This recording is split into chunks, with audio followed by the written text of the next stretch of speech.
muscle will develop more quickly than the tendon adaptation. Why are tendons important? What are they? How do we think about them in a global sense? By the time your tendons and ligaments start to adapt to the athletic endeavor you're engaging in, you're almost looking at 6 to 9 months. When someone is thinking about osteoporosis prevention, what do we have to do? Many of them are on menopausal women with low bone density. The most effective programs seem to combine some impact and some strength training. This book does something that I've never seen. It brings the history of muscle. Tell me about why. Why this book? Most books about muscle tell you what to do. And this one's different because it's descriptive, it's not prescriptive. Well, you're not just progressive overloading your muscle. You're progressively overloading your tendon. People have to be, I think, more thoughtful about what they're eating. You could easily fill yourself with things that don't give you the nutrients you need. I'm curious as to what your thoughts on what we're getting right versus what we're getting wrong.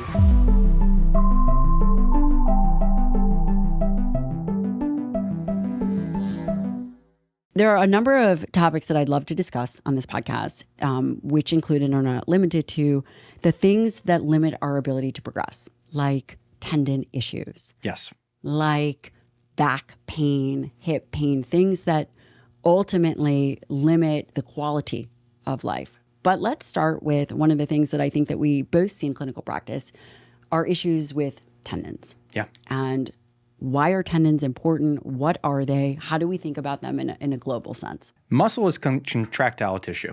Muscle is made of actin and myosin filaments. You have this incredible cross-linking phenomenon that's mediated by our energy molecule ATP.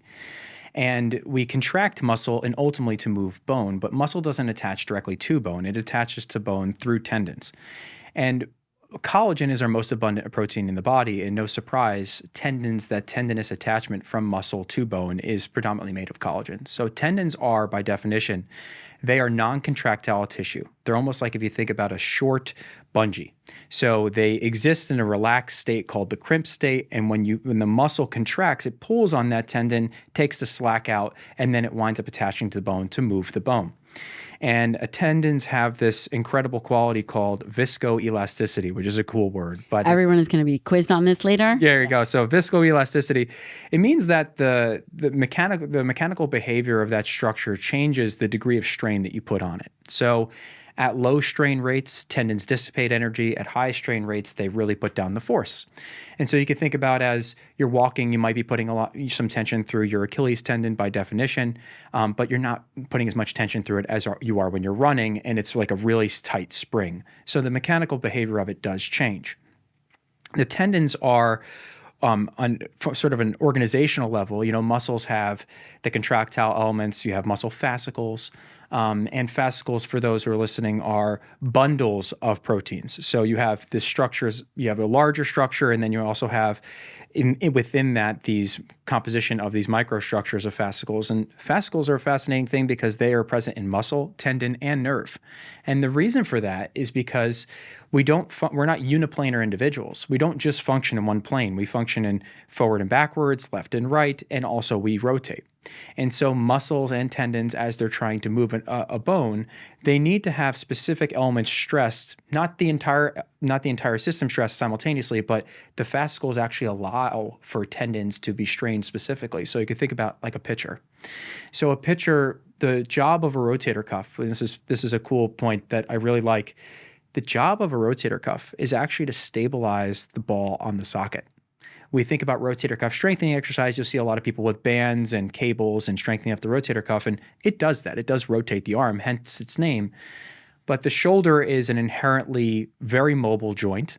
It's comprised of 4 different joints, actually. It starts over here and at the sternoclavicular joint. You have your AC joint, and then you have your true glenohumeral joint, and you have the scapula, the shoulder blade that rests on the back of the rib cage. So there's a lot of mobility in it, which is why, on average, unless you're a rockette, you can raise your arm higher in the air than you can your leg. Okay, so similar ball and socket joint with the hip, but more stability there. Job of the rotator cuff is to stabilize the head of the ball and socket joint. It's almost like thinking about like a golf ball on a tee. So as you raise your arm into a pitching motion, all of your rotator cuff muscles are active, but different fascicles are actually more stressed during different phases of that. So that's one of the fascinating elements of this. It's a really cool mechanical adaptive thing that we've evolved to have. And we have it in all of those mobile structures of the musculoskeletal system. We have it in muscle, we have it in tendon, and we also have it in nerves to allow us to be more athletic in multiplanar motion. So it's very cool. And collagen itself is most of tendon dry weight is type 1 collagen. And then you have lesser components of type 3, type 11. You have other types as well. And when a tendon starts to become diseased or overloaded, that can change. It's actually part of the process of developing tendinopathy. Let's talk about tendons. Would it be fair to say that you couldn't have a healthy muscle without having a healthy tendon, or vice versa? Yes. So it is fair to say. And it's fair to say because we have general principles. We use this word homeostasis to describe how everything is regulated. Healthy muscle, to exhibit its mechanical effect of moving bone effectively, needs a healthy tendon. You can develop your muscle. Muscle will develop more quickly than tendon adaptation occurs. Muscle will develop more quickly than the tendon adaptation. And is that why designing a really good training program is essential to avoid injury? Because essentially, the people listening are thinking, well, why do we care about tendons? Yeah. Nothing will take you out of the game faster than a ACL tear, than an Achilles rupture, than tendinopathy, which then becomes chronic. Could you have I suppose a better question is, which goes first? Yeah. So this is something known as the athletic accommodation timeline. So when you start, let's say you're not a runner, or I could speak from a position of truth. I'm not a runner. So Me neither. Yeah. So let's say I start running. The first thing that occurs in the first 6 weeks is I learn how to run better. And basically, that's called neurokinetic response. So starting all the way up in your brain at your motor cortex and going all the way through your nerves as they go through your spinal cord and go through your peripheral nerves and into the muscle, you learn how to coordinate your motion. You basically learn how to use your muscles for more efficient motion. So if you were to test my ability to run in the first day, it's not going to be as good. I'm going to be much more gassed. I'm going to go in deep into those energy zones. I'm going to really kind of stress to do the activity, but I get better at it with time. Then in muscle tissue, after the first couple weeks, you start to get sarcoplasmic hypertrophy. So your muscles start to bring in some products to help them function. Now, the body perceives, it seems, putting down collagen, putting down protein. From one aspect, we have a substrate-driven issue, which I think you've elaborated on, the importance of leucine, the importance of protein intake. Then the other aspect is you need a continuous stimulus to convince your body to say, we need to put down some new framework here. So then you start laying down some muscle. By the time your tendons and ligaments start to adapt to the athletic endeavor you're engaging in, you're almost looking at 6 to 9 months. And that is much more of a significant timeline than it would take for a muscle to adapt. And by the way, tendon turnover is very slow. It is. So as opposed to muscles, which have a very rich blood supply and a rich nerve supply, tendons do not have a rich blood supply. They're relatively avascular compared to muscle. So they're not going to turn over as fast. About 90% of a tendon is more or less static. And then you have maybe 5 to 10% that's the variable element that changes with time. So this is one of the important principles that I think gets missed. We hear about this concept of progressive overload. Well, you're not just progressive overloading your muscle. You're progressively overloading your tendons. You're progressively overloading your joint capsules, your ligaments, et cetera. So this is when I sort of harken back on my personal training principles. I say, well, where is the periodization? Where are we dropping back? Where's the deloading? Are we working towards a goal in 2 to 3 months, and then are we scaling back and maybe changing and kind of starting back from a point just ahead of where we started before? You can't just progressively overload until you find yourself into injury. And that's something I very commonly find. One of your quotes I'll steal from you is, you can't change what you don't track. And it's too true. And some people are very nuanced. They know their bodies really well. They've been training for 20 or 30 years. They may not need to track as much. But if you're a beginner or even an intermediate and you need to think about, I want to train, I have a long-term goal. Well, your short-term goal should be proceed without pain, without dysfunction, and really just knock down the goals that are in front of me, as opposed to train until I get an injury and change the training types, for instance, or give it up altogether. Right. And that's so important. I see that in my office all the time. I ask, what does your training program look like? Well, I do, they'll tell me a split. I do back and bis on Mondays. I do shoulders and tris on Tuesdays. I Chest do legs on Monday, Universal Chest Day. There you go. I do, probably chest on Monday. Matt only does chest on Monday. Matt has a good chest. So Lots of push-ups. Lots of push-ups. And they'll tell me a training split per body part.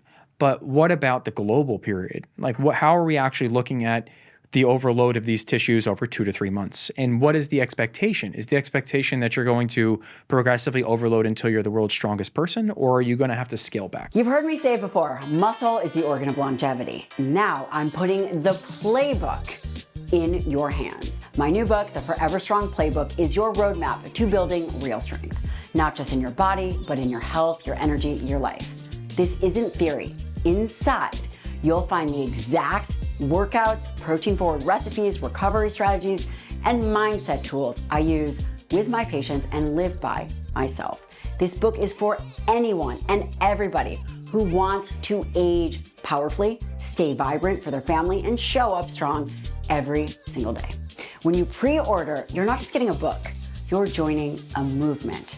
The link's in the show notes, and I cannot wait for you to dive in. So osteoporosis affected 10 million Americans in 2014, and it's projected to increase by 50% by 2025. But what is so fascinating is we have an increased use in GLP-1s. Like Ozempic. I'm curious as to what your thoughts on what we're getting right versus what we're getting wrong.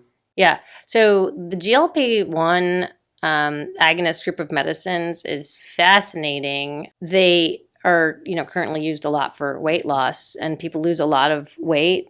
People also lose a lot of lean body mass, and you'll see ranges in different studies as low as 15. I've seen 40 to 60%. Sometimes this is, proportional to the amount of body weight lost. Is that bad? Are we losing a lot of muscle mass, and is that going to affect our bone density? You would think it would, but so far studies looking at fracture risk in people using these medications are not showing any increased risk of fractures, and some studies are showing slightly less fracture risk. So that is not showing up to be a concern. The other thing we're seeing is these are basically anti-inflammatory medications. They may even end up helping people with rheumatoid arthritis and psoriatic arthritis and things like that. So you're reducing fat, you're reducing probably some of the inflammation associated with metabolic syndrome. And so people with body, with a loss of weight have less stress on their joints. So people are having less joint pain. We're not seeing an increased risk of fractures. I do think because they, basically delay gastric emptying and create a sense of fullness and maybe decreased appetite, people have to be, I think, more thoughtful about what they're eating, because you could easily fill yourself with things that don't give you the nutrients you need. So I think, got to be really thoughtful about your dietary choices if you're eating less. Yeah. I think that's fascinating. I've seen the data that it looks like these medications actually can improve certain pathways in skeletal muscle. It seems like there are positive benefits to it as opposed to this narrative that I know you would expect it would be negative. Right. Yeah. But I'm not seeing that either. And I'm really interested in what you're saying about how the use of these medications, which, by the way, we've never had anything work better when it comes to weight loss. A bariatric surgery, but those complications are challenging. And I love hearing that from the bone aspect, you're not seeing increase in fracture risk, because you're hearing on TikTok, not that I'm watching on TikTok, but all these other places that it's affecting bone density. Yeah, doesn't seem to be.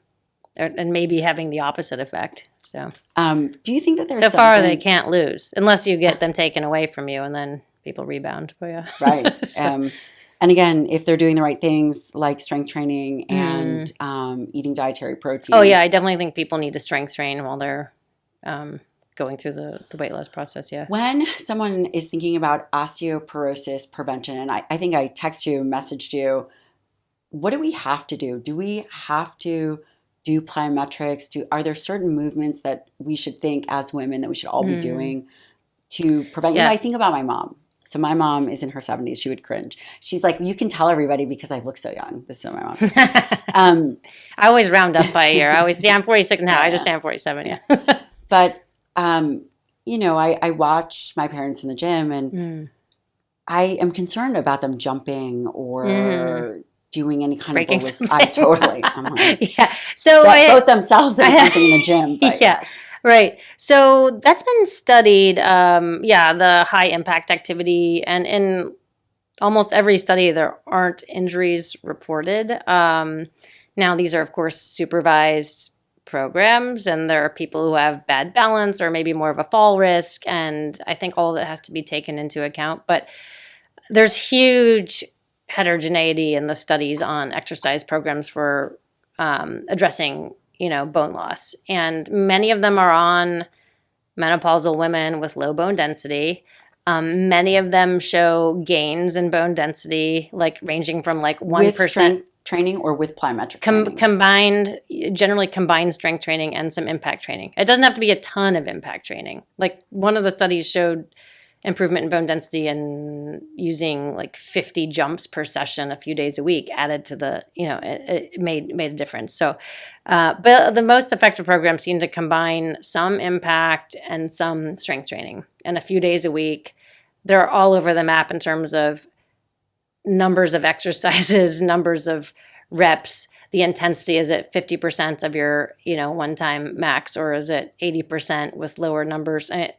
They're really variable, but in general, like I'll just sort of like forest view, higher intensity strength training does seem to yield more benefit. In what capacity? In terms of bone density than the more moderate or low intensity, but the other forms are not without benefit. So you're kind of seeing some gains in bone mineral density with the higher intensity strength training and the impact training. But there's still benefit from the less intense, lifting regimens. And to be honest, not everyone, people get injuries. Like, I don't mean injuries like falling and breaking your hip while doing these exercises, but just like tendonitis or overuse. I mean, it happens to all of us. Like, I love to do pull-ups, and every time I do more than 10 sets of 10, I get biceps tendonitis, and I have to take a step back. So, or, if I do, for me, I can't do really high overhead pressing weight because every time I do, I flare up my AC joint. So that is not one I choose to do at the high intensity. I choose to do that one at a lower intensity. But my point is, these programs, strengthening, some impact training and balance training combined are things that help with increasing bone density and reducing risk of falls and fractures. But, honestly, they're quite effective. A lot of the studies range from 6 to 8 months, and follow-up will show a few, I would say on average, a few percentage points in increase in bone mineral density. Now, if you look at what do you get from something like a bisphosphonate over a couple of years, you're going to get like 6% increase in bone density. And for someone who's listening, a bisphosphonate is a medication that would inhibits resorption of bone. Yeah. Is the quality different of the bone that you get on a medication like a bisphosphonate? Yeah, probably. Yeah. So the natural like loading of your bone, you've got the pulling and the pushing, all the tension of the skeletal muscle on your bones that stimulates the bone, to grow and have more density. Axial loading or impact stimulates new bone formation. Our bones respond. Again, we talked about disuse osteopenia. That's the opposite of use. Use increases density. Where was I going with that? Well, I'm curious as to how, if we know that. The quality of the bone. We're looking at 20 million Americans who are going to have osteoporosis this year. I'm scared. Yeah. So the quality of the bone, I think, is better when you get it from actual loading of the bones. One thing we see, for instance, with bisphosphonates is you can increase the density of the bone, but is it, as normally organized, and is it actually laid down in the areas where the stress occurs? Probably not as well as we get with our own efforts that lead to that. And one example of that is, it's not a common problem, but there is something that occurs where people get an atypical fracture who've been on like a bisphosphonate for many years. It's called a subtrochanteric fracture of the hip. So it's like below the level of the hip joint. Is that when the hip breaks and then they fall? Well, it's like a break below the level of the hip. And so that's probably, over time, there's probably micro damage to the bone because it's been, normally bone is dynamic. It kind of resorbs and forms in relation to the stress that's applied to it. But if you're on this medication that's, just preventing resorption, it can become maybe abnormal in an area. It's not a common problem, but just an example. If you're like me, you love a good meat stick and are always on the go, but still committed to putting high quality fuel into your body, then you want to check out Paleo Valley, one of the sponsors of the show. Their 100 grass-fed and finished beef sticks are clean, nutrient-dense, and free from all the garbage found in most convenient snacks. And by the way, this is buffalo chicken, no preservatives, no added sugar, no artificial anything. They are naturally fermented, which means they support your gut, deliver more bioavailable nutrients, and of course, have a long shelf life without the use of harmful additives, which is amazing. Paleo Valley sources from regenerative farms here in the US, the kind of farms that treat animals humanely and prioritize soil health. It's like going to the farmer's market, getting a good quality snack, and it's delivered right to your door. Go to paleovalley.com/Dr. Lyon to get 15% off. That's paleovalley.com/Dr. Lyon. This book does something that I've never seen. It brings history, the history of muscle, the history of movement, and it integrates science. Really well done. Tell me about why. Why this book? The choice to see ourselves as split down the middle is that it comes from a history of choices that people have been making for thousands of years. And those choices, in many ways, focused on muscle. In ancient Rome, doctors and trainers had a big fight over who would corner the market in what we now call healthcare. And the doctors who won that fight won it in large part by putting down athletes who trained to build mass, to build muscle.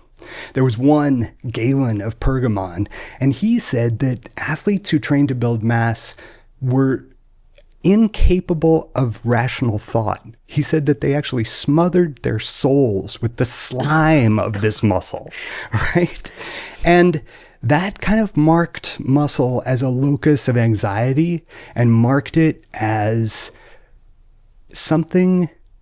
There was something wrong about building muscle that has, in a way that has lasted right up until today. So I had an experience when I turned 40 of starting to train in a more serious way than I ever had before. And it really changed me. And I was fascinated by that. I wondered why I didn't know more about muscle. And I went looking for a big book that could kind of help me understand muscle in all the ways that you just mentioned. I couldn't find it, so I had to write it.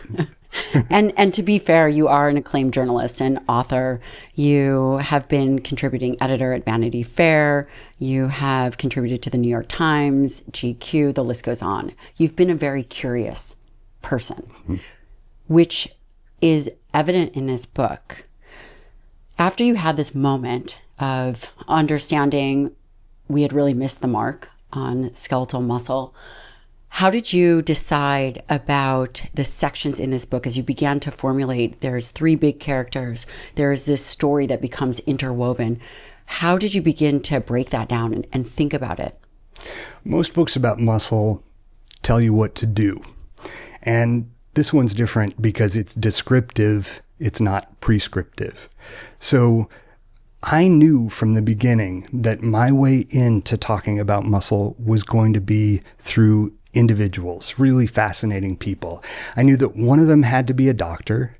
I knew that one of them had to be an ancient, a scholar of ancient Greece in some way, because we get so many of our ideas about athletics and medicine from there. And I knew that at least one of them had to be a really high-level athlete. And so I found I found these people. It took a long time hunting for them, but it's just kind of like casting. You find the right balance of characters, and then you let them start playing on the page. How long did it take you to write this book? 8 years, full time. 8 years full time. And for the listener or the viewer, to give you a perspective of how in-depth this is on the history of muscle, it is exactly that. There were many things that really struck me about this book. I would love for you to touch a little bit about the history of muscle performance, the idea of the gymnasium. I'm fascinated by the way that the ancient Greeks looked at skeletal muscle. The first thing to know about how ancient Greeks looked at skeletal muscle is to really sit back and take in the fact that they didn't see it. Now, that sounds impossible because you look at an ancient Greek sculpture, and to us, it seems that they're obsessed with muscle. But it's really the lines of articulation around muscle that they believe do the work of movement, and specifically the tendons. They thought that the fleshy part of muscle, the muscle bellies, the contractile tissue that we now know moves us, they thought that was just dumb stuff that was maybe for padding, maybe for insulation. Like Aristotle thought that your glutes were a built-in beanbag chair. He called them useful for resting the body. It's not until just before the classical period of Greece that scientists start to open up the human body that had been proscribed in Greece before, and they begin to see how muscles work. They know that somehow muscles are part of movement, but they believe that there is a portion of hot air that gets trapped at the body at birth called pneuma. Pneuma is the word for breath or wind, from which we get pneumonia. So pneuma is circulating in the body, and pneuma basically blows up the muscles like a balloon, and then they deflate, and that is part of the process of muscle. This is crazy. The idea how wrong we got skeletal muscle. I mean, the next big beat in the story of discovering skeletal muscle is under the Roman Empire. And the doctor, Galen, he understands that muscle has to do with movement, but he still thinks that there is a mysterious substance, like a portion of hot air trapped in the body called pneuma, that causes us to move. And he says that the brain is completely in charge and muscle is just something it uses. We don't begin to understand that the contractile part of muscle actually moves us until the 17th century. And then we don't really begin to understand how it's integrated with the neurological system, how the brain and muscle are partners. It's not a hierarchical relationship until the late 19th, early 20th century, even though I don't think we've accepted that yet. I think we're still pretty intent on thinking the brain's the boss and the muscle is always second fiddle. That's really fascinating. Did they look at muscle as something different? I mean, we can think about words as words like victory. I know that was something that you had wanted to put in the title before. Have we really changed the way that we have thought about muscle? Was it something to be revered back then? And then transition to now it's, okay, well, you're a knuckle dragger, or just, what do they say? All brains and no brawn, or all brawn and no brains. So Greeks were fascinated by muscle even before they knew what muscles did. They were running races at the Olympics for hundreds of years before they had any idea that muscles had to do with movement. Okay, but we know that it's muscles that are making the sprinters win the race. They believe that strength is actually it's not only something that an individual builds through training. It's not only an individual accomplishment. It's a collaboration with the gods. You have to train, but then you also have to be given the gift of strength. And this That's is fascinating. The gift of strength. Yeah. I mean, Greeks were as likely to talk about strength as something you receive as to talk about strength as something that you have. That is an unusual way to frame it.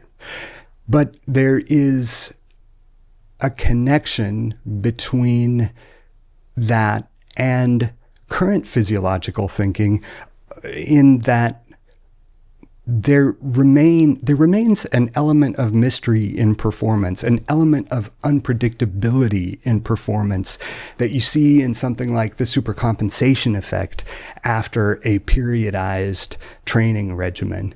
And Charles Stocking, who is one of the main characters in this book, he's a classicist who worked his way through graduate school as a strength and conditioning coach for Bruins athletes at UCLA. He's become really the world's greatest expert on the Greek language of strength. And Charles says that he thinks the supercompensation effect is a modern analog for Greeks' description of great performances on the battlefield or in athletics as being a gift from Zeus. It's their way of explaining what we have come to understand as a physiological adaptation. And what is supercompensation, the supercompensation effect?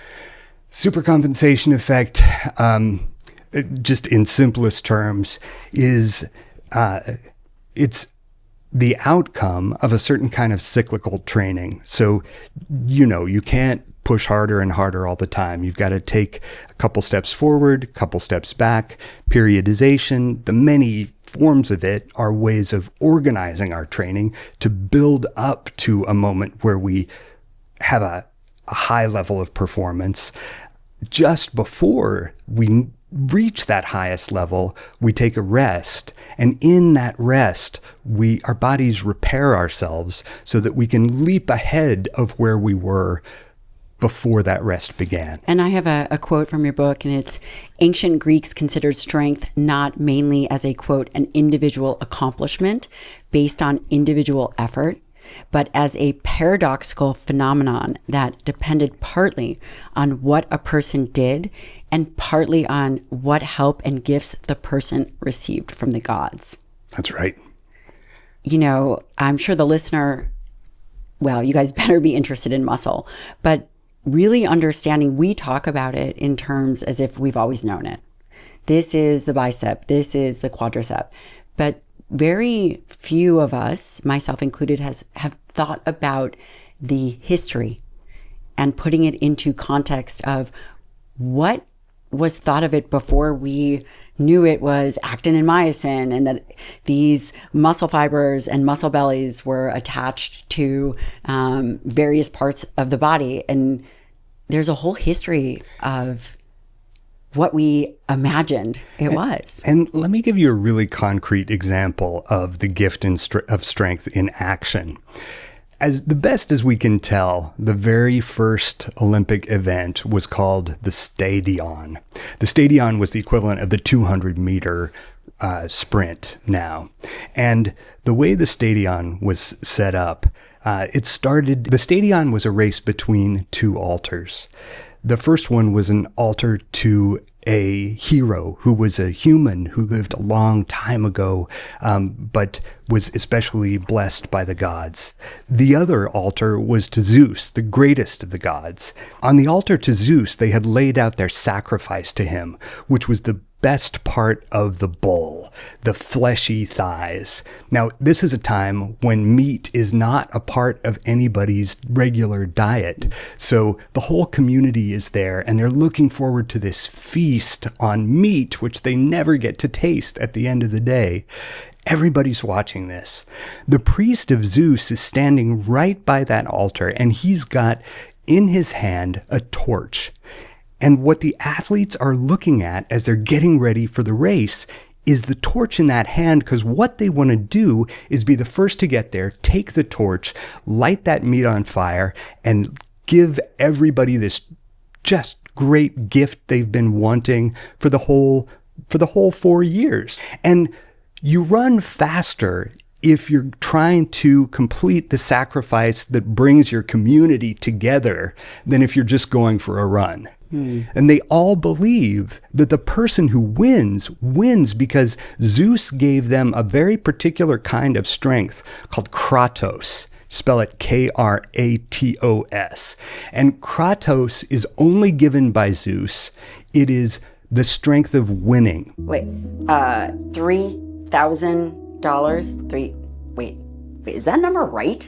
I've spent more money on skincare. My pores should be tax deductible, maybe even have their own trust fund. And thank goodness that I found OneSkin, because OneSkin, it doesn't just make empty promises, it's research driven, minimalistic, and tested for beauty, skin health, and longevity. OneSkin is the first topical skincare backed by peptide science that targets skin aging at the molecular level. I slather this on all day. They have a peptide that is designed to reduce the accumulation of dead cells or zombie cells that drive inflammation, tissue breakdown as we age. Now, this isn't about cosmetic quick fixes. It's about changing the biology of your skin, strengthening the barrier, improving firmness, hydration, elasticity with clinically tested ingredients. So, if you are focused on aging well from the inside out, it's time also to think about your skin. It should get the same level of care. Go to oneskin.co for 15% off. Use the code Dr. Lyon. It is amazing and it will not break the bank.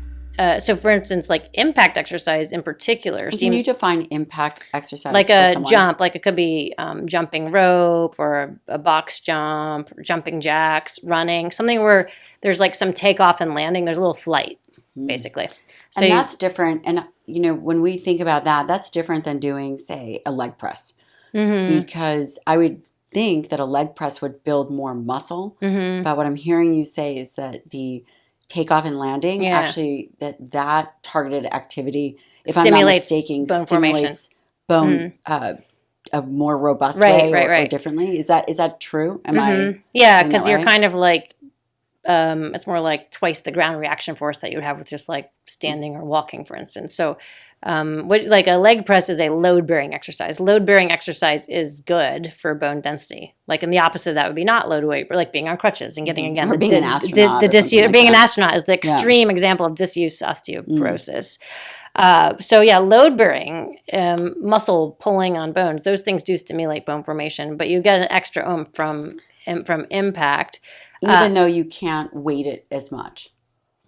Yeah, there's a response in the bone that increases bone density. So now not everybody can jump because some people have some knee arthritis. So I don't want people to think they need to go like jump rope for 30 minutes. You could just add a little impact, to your routine a few days a week. Yeah, what else could they do? So they could do a small jump. You could just hold on to the back of a chair and jump, 30 times. You could do some jumping jacks. There's some evidence that actually pool-based jumping can increase bone density. So like you'd be in a pool and you would jump out of the water, but then still land. And that's probably a combination of the resistance exercise it takes to overcome the water to jump out of the water, but then land into it. So obviously you're in a place where you're not completely submerged to do that, but that may be an option for people who can't, do a lot of land-based jumping. And if you were to think about how you would design or what you would tell everyone to do, would you say have them jump, and this might be in your book, because I haven't gotten a copy of it yet. So I'm sorry. I just wanted to throw that out there. Just waiting for that. I was thinking about that on the way here, yeah. But, in all fairness, I've looked at multiple research papers that you've put together. So I'm so excited for your book. I think it is going to be tremendous because there's a lot of information out there about building muscle and body composition, but really when it comes to bones and joints. Yeah, not all in one place. Yeah. I think it's going to be tremendous. Yeah. I tried to put everything all in one place that all of my patients ask me all the time. And I just wanted it so badly to be in one place for people. That was Well, it's not going to stop me from calling you from with these questions that I have. So we're all good. Yeah. What would you have someone do if they were to prioritize? Because it's tricky, right? You have to prioritize muscle for metabolic health, but you also need strong bones. So I'm curious as to how often someone would need to do some kind of activity. What does the volume look like? Yeah. So first of all, bone health starts very early. So I think we need to like backtrack a little bit. How old? When you're like a child. So my kids. Yes. One of my very close friends, who's a brilliant woman, Tammy Scarpella, who's chief of orthopedics and sports medicine at University of Wisconsin, which is very unusual, have a female chair of orthopedics. What an underachiever. I'm not sure how she lives total with herself. Underachiever. Yeah. But she has this amazing body of literature. It's like a 25-year project where she took kids as young as 7 up into their teenage years and followed them for like 25 years. And they were gymnasts. So this is loading Lots of the bones, loading. including upper extremity, lower extremity, back, and compared them to kids not participating in organized sports. And she followed them into adulthood with DEXA scans and other studies of the geometry of bone. And what she found was that these gymnasts ended up, depending on what part of the body, with 15 to 40% more bone density than their comparison group maintained even into adulthood. Now, at around age 30, we typically say that's when bone density starts to decline. So your, adolescent and early adulthood years are when you build up your base. And then if you don't build up your bone density before the age of 30, like that's where you start from. So now we can maintain from there with interventions and try to not fall into the 1% loss per year. Can we build after 30 and 40? So some of these, you're kind of trying to slow the loss, right? Because you typically will lose 1% per year. No matter what. These resistance strength training programs and impact programs do show that we can gain bone mass back. You're probably never going to get above where you were when you were age 30. I mean, because for muscle mass, you can get above where you were when you were age 30. Do you think that it's possible? I think you can gain muscle mass. I haven't seen any literature to suggest that you would ever be higher than you were at age 30 with bone density. And again, these studies on now Tammy's work is unusual because there aren't many studies looking at the younger population like that. But if you look at most of the studies on these interventions, we're taking people who are already osteopenic or osteoporotic and trying to reverse some of that, with the interventions. And the gains aren't huge, but they're enough that like if you gain a few percentage points, you might tip yourself from osteoporotic back into osteopenia. Take your T-score from negative 2.6 to 2.5. Yeah. But if you're not losing, you're winning because of the natural. I like that. Yeah, because not losing, you're winning. Yeah, because the natural history would be to lose 1% of your bone mass per year, or if you're a menopausal woman, 2% per year. You do a lot of surgery. And what are some of the perioperative risks associated with oral contraceptive use? What should we be thinking about? Yeah. Well, number one, a lot of your patients or my patients, if I ask them if they're taking any medications and they're a teenager, college age girl, they will say no because they don't think an oral contraceptive pill is a medication. So you have to specifically ask, and I always ask my patients this when I'm thinking about surgery or scheduling surgery. Do you have any personal or family history of blood clots? Do you smoke? And do you take any contraception? And then if they say yes, I ask them what type of contraception. If it's a combined oral contraceptive pill, meaning an oral pill that has estrogen in it, there is some increased risk of blood clots from even an outpatient sports medicine surgery, like an ACL surgery, for instance. It's been shown to double the risk of a blood clot. And if you're also obese or a smoker and using an oral contraceptive, it quadruples the risk. So that's not good. So we need to do some risk assessment.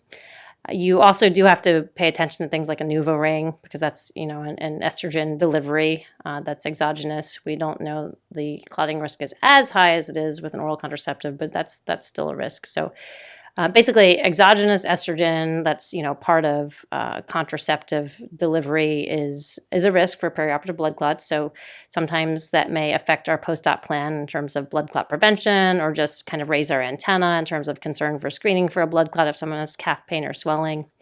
But there are a lot of contraceptives that don't have a risk, like progesterone-only pills don't have that risk. Mirena IUD doesn't have that risk. One that I hate the most to see young women on is Depo-Provera. It does increase risk of blood clots by... It's a shot, right? The Yeah, shot. it increases risk of blood clots, but it also has a supposedly reversible effect on bone density. It reduces bone density. So I had a patient recently who, had a knee injury, and I was trying to fix a fragment of bone on her tibia. And this is someone who has some nicotine exposure and is on Depo-Provera, and the bone was just crumbling, just really poor quality. And, while the bone loss may be reversible when someone goes off of Depo-Provera, you never know when someone's going to injure themselves and need a surgery. So they have the bone loss while they're injured. That's not good. So you said something there that I wasn't anticipating, and I'm looking at my producer over here smiling. A lot of individuals use nicotine gum, nicotine mints. Mm-hmm. Do we know, is it the nicotine or is it the smoking? The nicotine. Oh, gosh. Mm-hmm. Everyone is crying right now, including my husband. He loves nicotine use is bad for all things orthopedic surgery. Wound healing, infection, your bone, fracture healing, tendon healing, rotator cuff tear healing. You just hurt a lot of people's heart right now.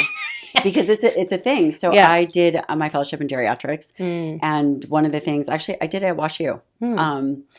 It was really hard. I don't recommend anyone doing. Just kidding. They're always looking for fellows, please. But one of the things is they were talking about nicotine use and the impact on brain function, positive impacts for Parkinson's and other type of memory challenges. And now we're hearing from you, from your mouth to God's ears, nicotine exposure is not good for bone, tendons, and anything orthopedic. It's great to know. Yeah. Okay. Unfortunately.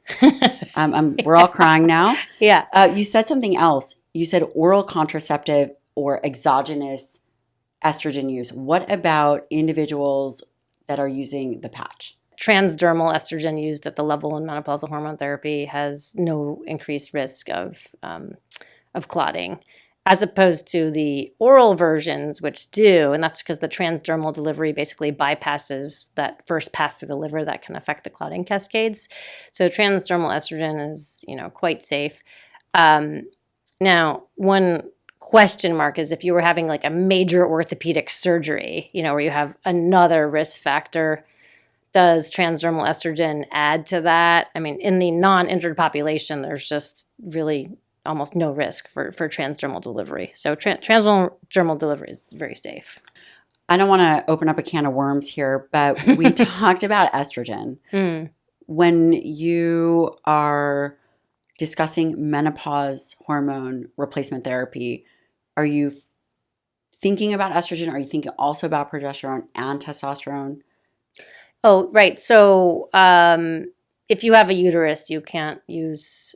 Again, I'm not a women's health doctor, but I do know this. You can't use unopposed estrogen. You have to have some form of progesterone to protect your uterus from uterine cancer. So that could be in the form of a Mirena IUD combined with, a transdermal patch. Or you could have oral progestin, something which has other benefits like sleep and things like that. I was just thinking in terms of bone health. Is it something that you are thinking about for bone health? Yeah. Testosterone. So testosterone therapy is, of course, not FDA approved for women unless it's for low libido, which it is approved for. And I think probably many of your listeners know that, yes, women have testosterone. It's just at a much lower level than men, about like 10%. So there's a lot of research going on in terms of, should testosterone be used for bone density and maintenance of muscle mass? And I think currently that's certainly not a common use for it. And I think we're still gathering data on that. But it would make sense that for at least women who have lower testosterone levels than they should, that the testosterone would contribute to certainly muscle mass. And we know muscle mass contributes to bone density. So, but yeah, right now, that's not sort of a typical part of a regimen in terms of menopausal hormone therapy.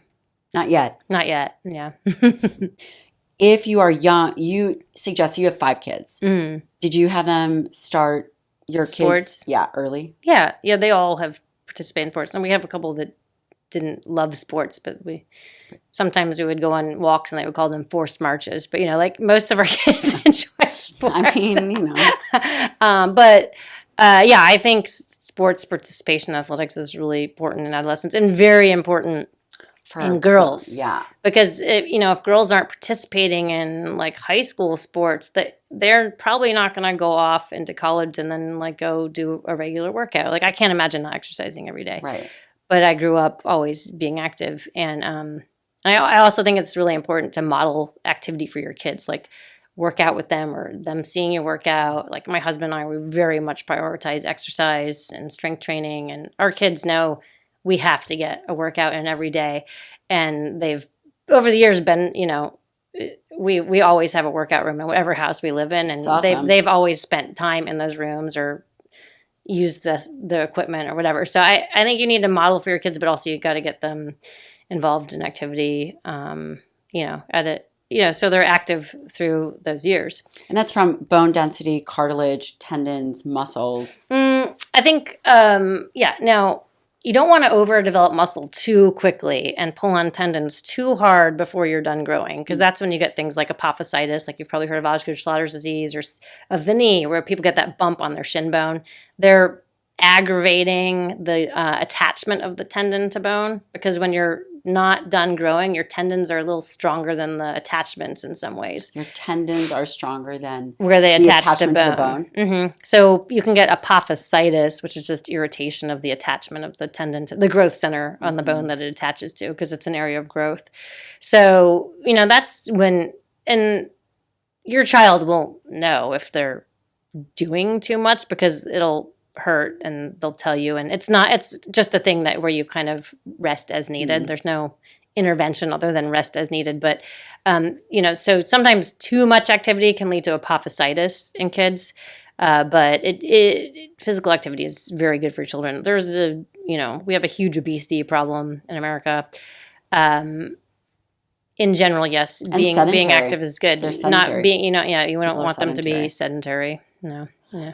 When girls go through, let's say, the no longer term for the athletes triad, the women that are over-exercising, under-eating, and they lose bone. Yes, this is part of accruing bone before the age of 30.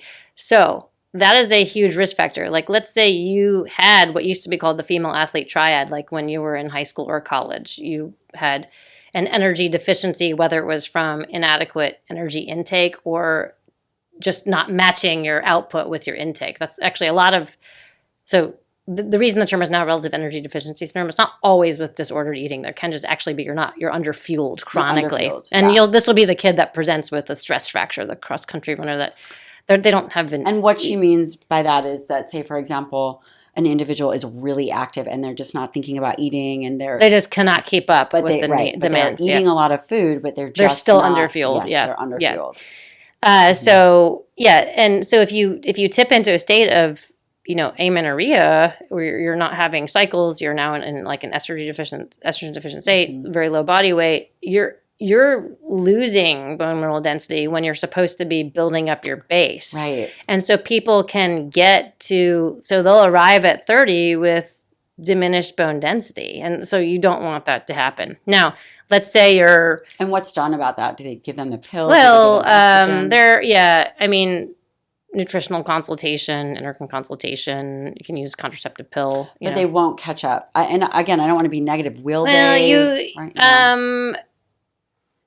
You can, but there's some downstream effect that is not probably entirely reversible, and depends on how long it goes on for and how many bouts of this happen to a person. How genetic is osteoporosis?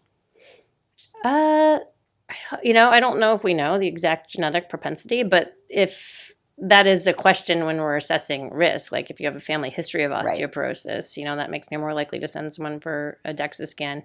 No, so what I was getting at is if you arrive at menopause, and so menopause in and of itself is a risk for osteoporosis, as is being Caucasian, being thin or underweight. But if you also tell me, I have a history of amenorrhea or an eating disorder, or we didn't call it back then when this person was young, Red syndrome, whatever, like where you had an added risk to not have as much bone density as you should, those are all adding up for you at that point. These are risk factors that might mean you need to have a DEXA scan to check for osteopenia or osteoporosis sooner than is typically indicated, which is 65, which is probably Way too late. too late. Yeah. Well, so we have a medical practice, and we always have, for baseline, we have our patients. I mean, they could be 40 and we want to see a DEXA. Yeah. Now, for patients under 50, of course, you're not necessarily looking at the T-score. You're going to look at their Z-score, because the T-score is comparing older people to younger people. And if you're under 50, you're kind of still younger people. But yeah, there's value in that, especially with any risk factors. And, I think the frustrating thing about the typical recommendation being to get a DEXA scan when you're 65 is that if you get a DEXA scan when you're 65 and you already have osteoporosis, and no one told you when you were 52 that menopausal hormone therapy can help prevent osteoporosis and prevents fractures in many people, now you're 65 and you're kind of out of the window of time where it's recommended to initiate menopausal hormone therapy, which is within 10 years of menopause. Mm-hmm. So a lot of people are missing the boat. There are a lot of people who are seeing doctors who got their medical training when there was a lot of misinformation about menopausal hormone therapy and don't provide it. And it truly is indicated for prevention of osteoporosis. So, unfortunately, I think some of the most long-term consequences of menopause are musculoskeletal, and bone density is, osteoporosis is one of the biggest ones. So, there's just, and there's more and more of a shift in this understanding. But again, if you just think back that initially menopausal hormone therapy, or formerly called HRT, was indicated for vasomotor symptoms. And that's not even the tip of the iceberg. The long-term effect, probably the one that's most life-changing, is the effect on bone density. I mean, joint pain, inflammation, arthritis, frozen shoulder, yes, those aren't good things, but the very long-term consequences, like it's life-altering, mobility-altering. If you get osteoporosis and you get a hip fracture, it's, there's mortality and morbidity associated with that. And why is that? What are some of the rates for morbidity and mortality of falls? And, we were talking about impact training, and it seems that, because I was asking these questions before, that it really is about the joints or the location that you're loading. It's not full body, which I think is fascinating. Yeah. Yeah, no. And so if you look at what's in these resistance exercise programs, you'll see, yes, it does include overhead press. And again, they're all different, but a lot of them have like an upper extremity pressing maneuver, maybe a deadlift, a squat, some impact. You're trying to get like large muscle groups, but you're also trying to load, the upper extremities, the lower extremities, the spine. And then the impact, probably why it's more likely to improve, femoral neck bone density and cortical thickness is because that's what you're loading. You're loading the lower extremity with that impact. You're not loading so much your spine or your arms, it's unless you're a gymnast, and then you have good upper extremity. And it's they call osteoporosis a silent disease. Silent disease, yeah. Someone isn't going to know that they have osteoporosis until they break something. Which is terrible. Yeah, or have a stress fracture. Like you could be like a master's athlete, What about, and if they're younger and have a stress fracture, is that an indication that someone sometimes stress fractures are part of energy deficiency syndrome. Okay. Sometimes they're just part of, bad alignment. Like you got a high arch and your foot rolls over the side, so you're going to get a stress fracture in your fifth metatarsal. That's different. That's an alignment issue. What about tendons? Have you thought much about tendons, tendon health with hormone replacement? Loading them, or is that still? Yeah, so tendons also have estrogen receptors, and definitely we see a lot more tendonitis, periarticular pain, around the same time that we see increases in joint pain. Does hormone replacement, menopause replacement therapy help that? I think the data is not specific enough, and that's so. again, looking back at these studies, a lot of them are just like, did you have joint pain, or how severe was it? And did it get better? The data isn't as granular as it could be, which is really why orthopedic surgeons or researchers need to work with women's health doctors to get more specific information. I started a registry with our women's health department at Duke, looking at trying to sort of correlate vasomotor symptoms with musculoskeletal symptoms. So in this study, this is so far you're looking at 1,000 participants. Is that what this is? Right now we just opened it. We have a couple hundred people enrolled. We're going to continue to enroll, but we're trying to look very granularly at joint pain, like which joints are painful. How, is it bilateral? How bad is each joint? Did it get worse or better when you started hormone therapy? What do your vasomotor symptoms mimic the severity of your joint symptoms? That's interesting. Yeah. We don't know that, I don't think. And so we're trying to be more detailed and granular in our information in that way. But so I think like you do see this acute exacerbation of joint pain and arthritis and inflammation early on in menopause. That's less silent. Your joints are talking to you, as opposed to the osteoporosis is kind of insidiously happening in the background, and you don't know you have it until you get a DEXA scan or, break a hip or your wrist, or, a lot of times people will be out being active and fall playing pickleball or tennis and, get a distal radius fracture. We tend to see some of those when people are active. We might see distal radius, proximal humerus. My neighbor just broke her proximal humerus skiing. She loves that she's your neighbor, though. Yeah. Hey, Jocelyn, fix that sucker. But then, the more what we typically think of as fragility fractures that happen as we get old, which is the same level of fall, tend to be the hip fractures and the vertebral fractures too. I'm really intentional about what brands I bring into my home, and I've been using Branch Basics, one of the sponsors of the show, this cleaning product, since I was pregnant with my first child. And listen, I've tried all different kinds, but this one I love and I feel safe around. Branch Basics, whether it's in my kitchen, my bathroom, laundry room, everything feels clean without that harsh chemical smell. And frankly, I think it's really important to have safer cleaning supplies overall. And it comes in a concentrate, so just dilute a little bit for cleaning, for countertops, floors. It is fragrance-free, it is safe for kids and pets. I'm so grateful that they are going to be offering you 15% off and free shipping. With this starter kit, all you have to do is go to branchbasics.com/Dr. Lyon. That's branchbasics.com/Dr. Lyon. The reason we are really focused on tendinopathy is because those seem to injure before a muscular injury happens. That's right. It's the common denominator that limits the quality of life. I think it's a huge limiting factor in training programs and progression. And I think it's one of the first things we see when somebody starts weight training and we start to see these things arise. So we'll go through a couple treatments. Amazing. All right. So we have this relatively avascular structure. It's in a state of disrepair. Let's think about what that means. So the actual structural components are not as strong as they were.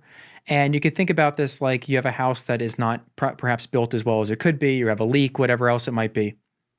Well, first thing we're going to do is we're going to bring in a GC. And so that's your general contractor. I was like, what's a GC? Oh, yeah. Yeah. So you have tenocytes. So same thing in muscle. You have your myocytes and you also have your osteocytes in bone. You have these cells that basically look at the tendon homeostasis and they help direct traffic. And tenocyte is a standard, it's called a modified fibroblast cell, so it helps to lay down collagen and also helps to direct traffic.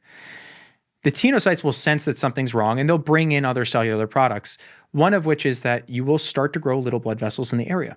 So part of tendinopathy is actually when we put color power Doppler on ultrasound and we look at a tendon, we'll see stuff light up. That was previously, that is a good telltale, one side versus the other. Do you have hyperemia in a tissue? That's already a sign that things are going the wrong direction. Well, now we say, well, now you've aggregated this scar tissue. You've aggregated these other things that are there. They're not that helpful. Well, we might have to bring in an excavator. And the excavator is, we have a couple different treatments for excavation. One of our treatments is called PNT, so percutaneous needle tenotomy, which is when under an ultrasound we'll actually pass a needle through the tendon several times. Is that where dry needling came from? It's very similar to dry needling. Or this came first and then dry needling was adopted? Yes. So dry needling, depending on your discipline, dry needling is something that could be performed by a physical therapist. For myself, I do these under ultrasound and visualize the portion of the tendon that's tendinopathic. Which I just want to highlight that takes a ton of skill. Ultrasounds are not easy to use. And quite frankly, I believe that that's how it should be done, because then you actually can see where the injury is, what tissue you're putting it in. You're not doing it blinded. You are being able to visualize. It's important to visualize. It's also going to tell you whether or not there's a tear there. You don't want to needle a tear, right? So a tear is a different concept. A tear is a separation. So we don't want to excavate her in that area. It's not helpful.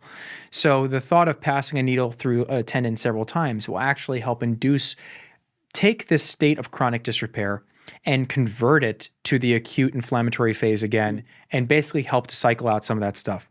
So that could be done through PNT. It could also be done through something called a 10X procedure, which helps to remove scar tissue, remove calcium that's built up in tendons. The advent of PRP and why PRP is so interesting. So PRP is a distillation of blood products. So we spin down your peripheral blood. It's still majority red blood cells, but PRP means platelet-rich plasma. And there are two subtypes of platelet-rich plasma, the exact concentrations of which do differ in the literature base slightly depending on the study you're looking at. So you have leukocyte-rich, so white blood cell-rich platelet-rich plasma, and leukocyte-poor platelet-rich plasma. If I were treating a joint, I would use leukocyte-poor. I don't need white blood cells in a joint necessarily. But when I have this chronic state of disrepair, I need a whole construction crew. I need my white blood cells. So I'll use leukocyte-rich preparations. And I typically will perform it with a tenotomy too, to actually put some areas into the tendon where I can distribute that PRP. Now, PRP has several growth factors, one of which is platelet-derived growth factor.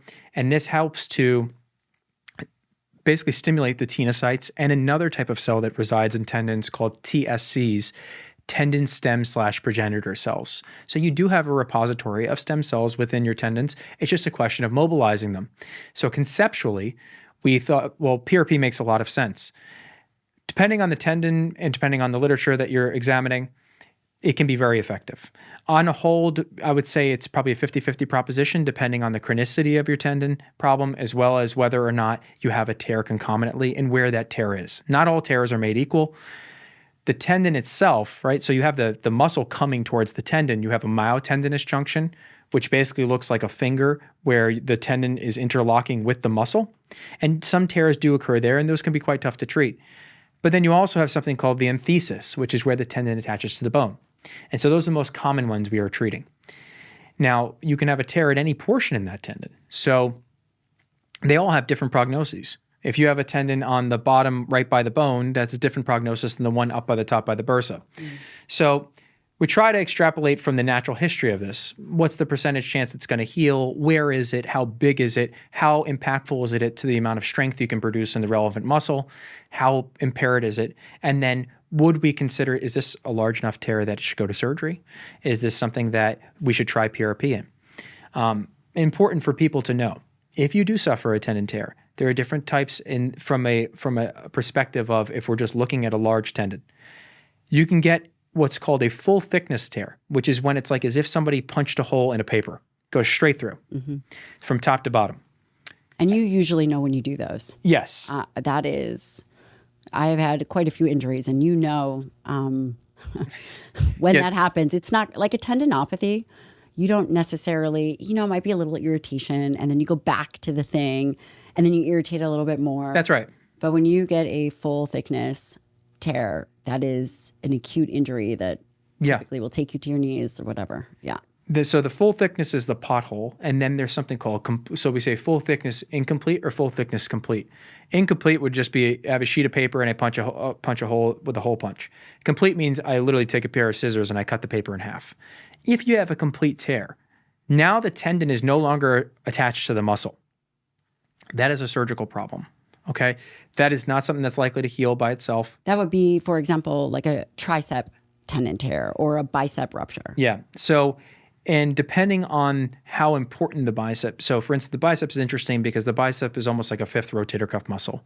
There are people walking around with bicep tendon tears without significant symptoms. But if you have a complete full thickness tear, what will occur in time is because the muscle's not seeing any tension, the body deprioritizes it and it will atrophy. And if it atrophies, to date, I'm not aware of any way to stop that or reverse it. So those are the circumstances, like I brought up that example of the 30 to 50-year-old guy who pops his Achilles playing backyard football, because that's the most common age population to get acute Achilles tendon ruptures. But if that occurs and that tendon's not reattached or it's not approximated and you're put in a boot or something like that, then foreseeably you'll atrophy your gastroc and your soleus, and that's going to be really tough functionally to go through. So essentially, don't delay. I think a lot of the patients that I have and many people listening, they don't want to stop their activity. They'll injure themselves and they don't want to stop. I don't want to get a bicep repair. I can still be just as strong. But if you're going to do the intervention that requires surgery, one should do it swiftly. Yeah, you should be evaluated swiftly. And you don't want to see on MRI or on ultrasound, you don't want to see those atrophic changes occur. That's a sign that that muscle's not going to be as functional as it originally was, and therefore your prognosis isn't as good. Again, you see patients often, and it'll be daily, either a shoulder, a knee, or a hip. Do you believe that it's because of patterning? Why are those the common injuries? Yeah. In the shoulder, I think it's because we have mechanical compression underneath the bones of the shoulder, and that's known as a symptom. It's called subacromial impingement. So basically, you're moving your shoulder around and the tendon gets caught underneath a bone, and you can sometimes hear a snapping sensation when you do something like a military press. For patella, it's because a lot of times patellar tendinopathy is part of a greater clinical concept known as patellofemoral pain syndrome, which, by the way, is most often associated with weakness of the gluteal muscles.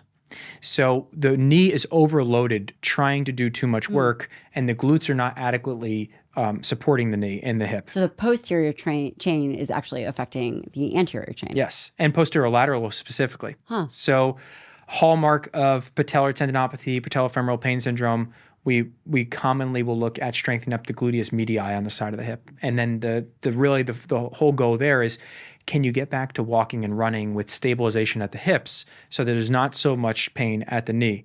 Once again, smoke versus fire. Your knee hurts, you do have a tendinopathy, but mechanically speaking, there's an insufficiency of some muscles that are higher up in the kinetic chain.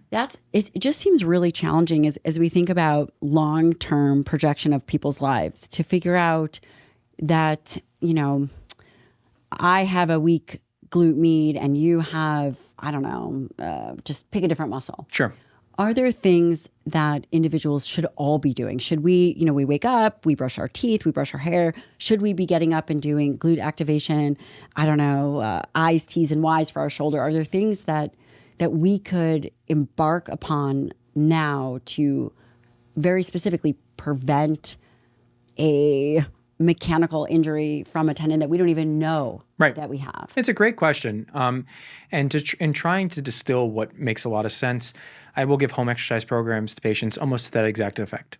They come in with a back injury, but I say, well, now's an awful time good to start rehabilitating and prehabbing your hips. So is prehab a real thing? Yeah, prehab is absolutely a real thing. It's tough because prevention is difficult to study. So it's more... That's a really good point. It's very, very difficult to study. So I'm recommending this because conceptually it makes sense, not because I have a study to point to that doing, side-lying hip abduction exercises helps stave off the onset of something. So what I see for the shoulder, a lot of times the mechanical dysfunction is at the shoulder blade and how it's moving. Either it's elevating too much, it's not appropriately what's called protracting.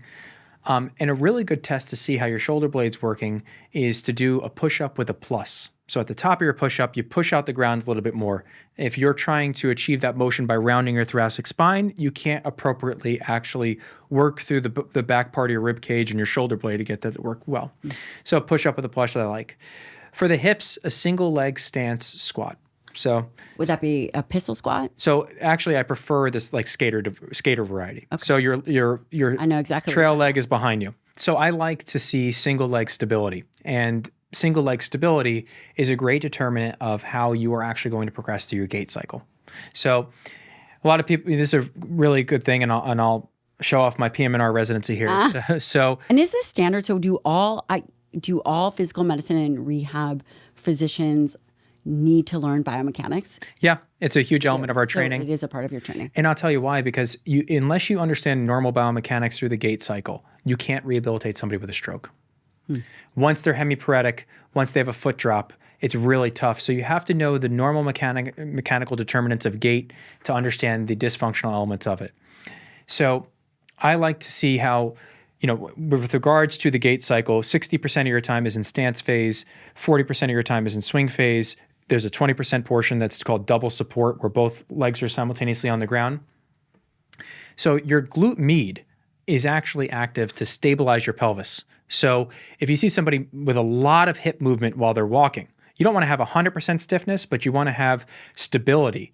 If you have a lot of hip movement when you're walking, it's oftentimes an indicator, well, it's not as stable as it could be. There's not enough muscular tension to support the core.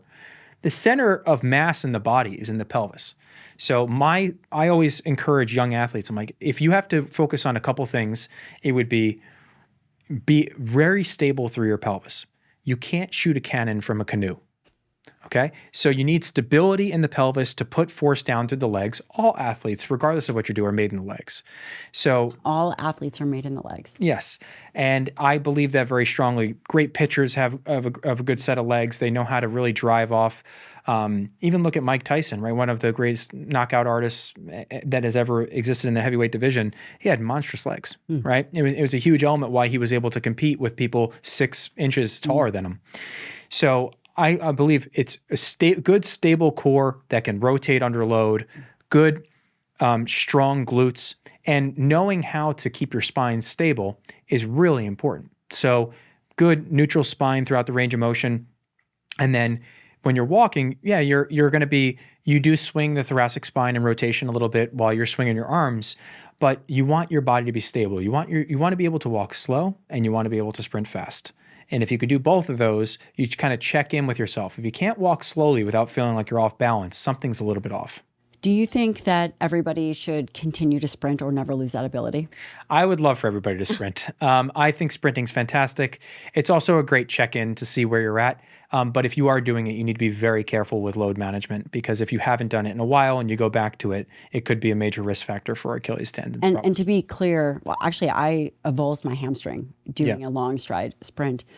Would you recommend, people listening to this are thinking, because we're going to cover zone 2 cardio and training, because you and I really see eye to eye, Sure. about how there's a lot of discussion about zone 2 and how that's going to be so effective in cardiovascular health. There's a lot of other ways to train. But this idea of picking up where you left off may not be the best thing. So if you are at home listening to this, moving fast is important because you lose speed and you lose power, but perhaps not picking back up if you haven't sprinted or you haven't done a lot of these motions like the guys that you're talking about between 30 and 50, jumping on the basketball court.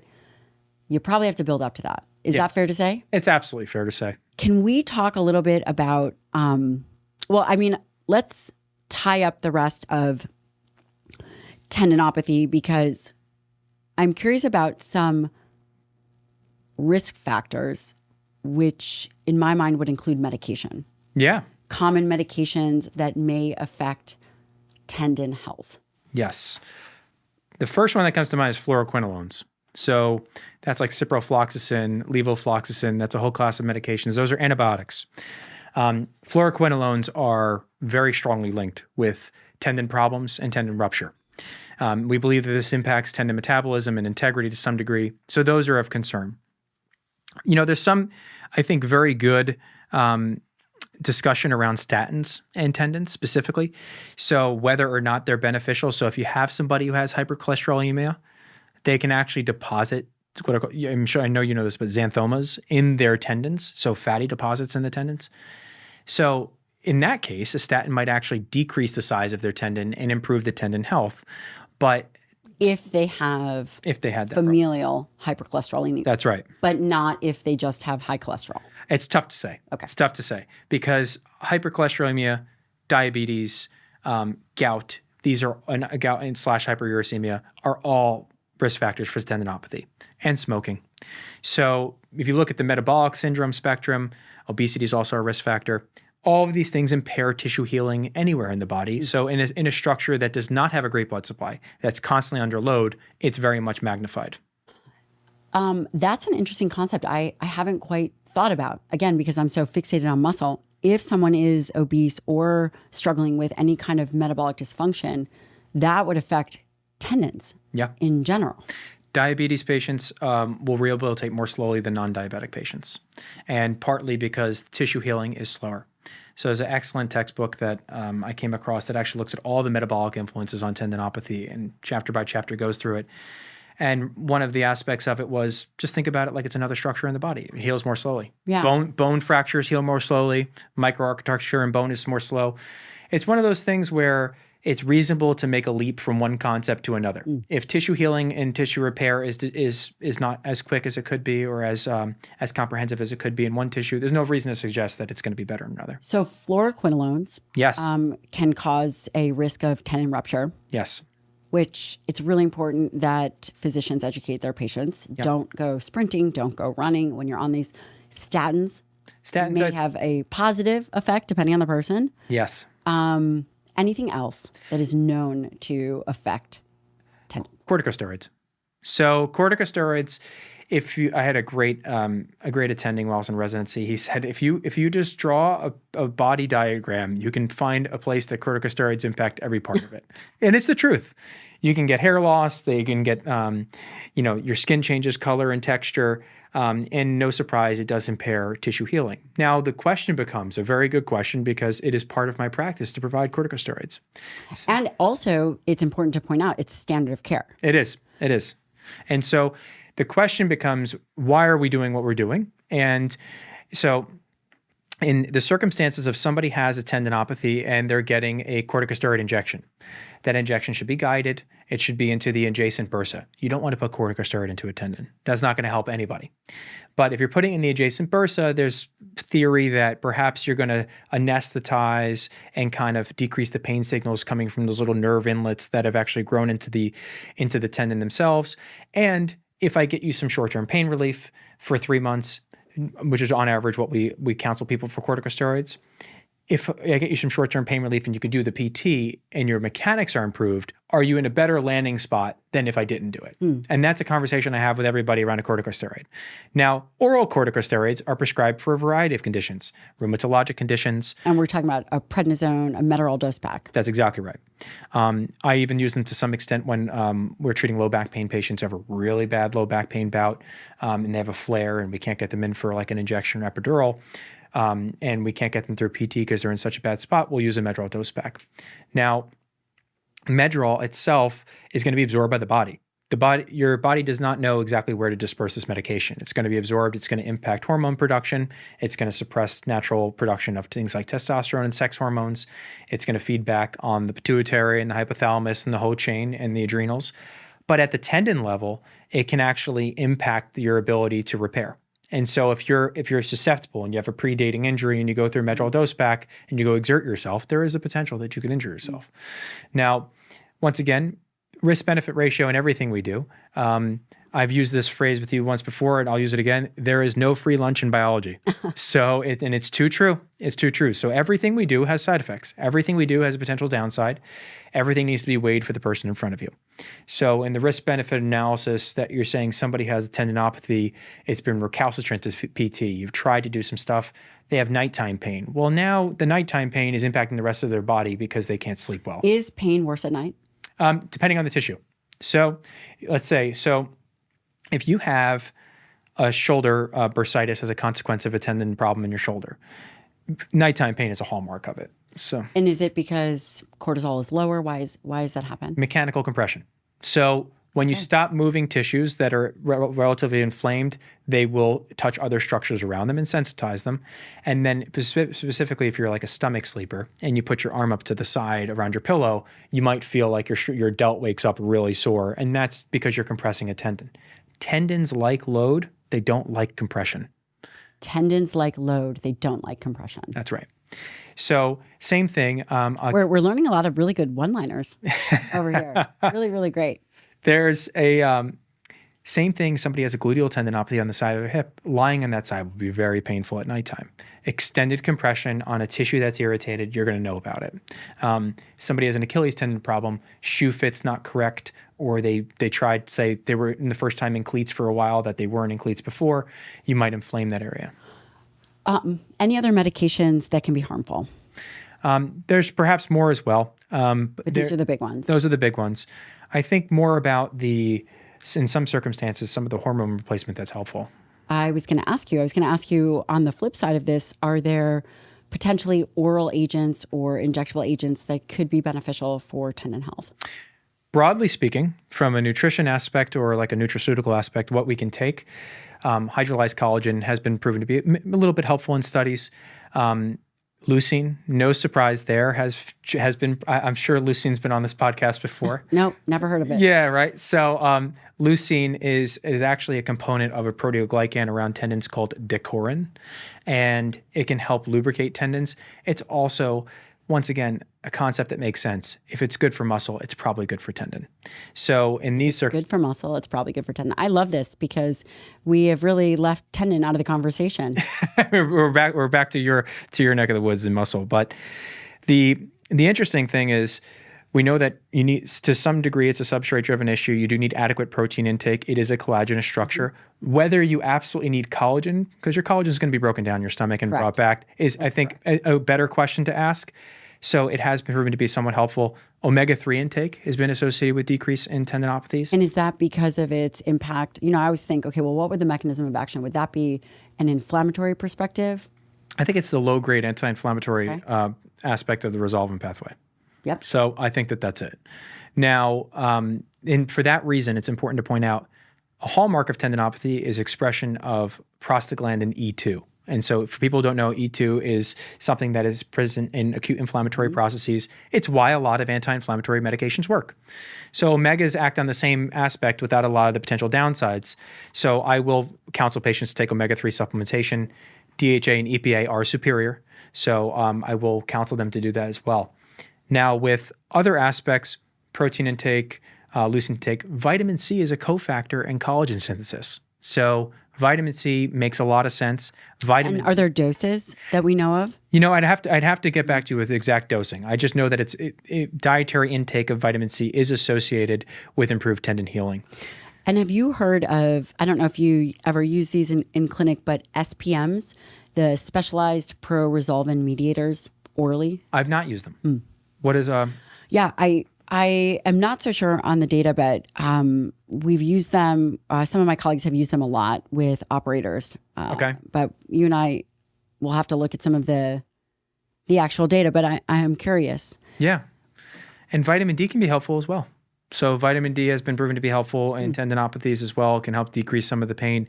Vitamin C and vitamin D deficient rats have decreased rotator cuff healing after injury. So it's interesting to think about. Leucine, glycine, and lysine are the amino acids that are most helpful. But having a good amino acid-rich diet with good amino acid profile is probably best. From a hormonal aspect, hormones are really interesting here because I think when we were speaking about this, you had mentioned that when you were back in training, you came across some patients, and one of the first signs of some of their hypothyroidism was actually the acute development of tendinopathies, which is fascinating. Yes. Thyroid hormones, basically T3 and T4, play a role of stopping apoptosis or programmed cell death in tendons, in tenocytes. So in your general contractors that are overseeing work on your tendon. So if you have insufficient thyroid hormone circulating, that's perhaps a major risk factor. Another thing that's a potential major risk factor is T4 actually mediates collagen metabolism. So you need enough circulating. The sex hormones are also interesting too. So estrogen is the interplay of female sex hormones and what these deeply collagenous structures like tendon and ligaments is the subject of fascination for a whole body of literature. So I don't want to do them a disservice by speaking about it very quickly. But there's been a good degree of insight into phases of the ovulatory cycle and risk of injury in adolescent females who are in the developing stage there and are engaging in sport, that perhaps you could have a 2 to 6 times increased risk of ACL injury during specific phases.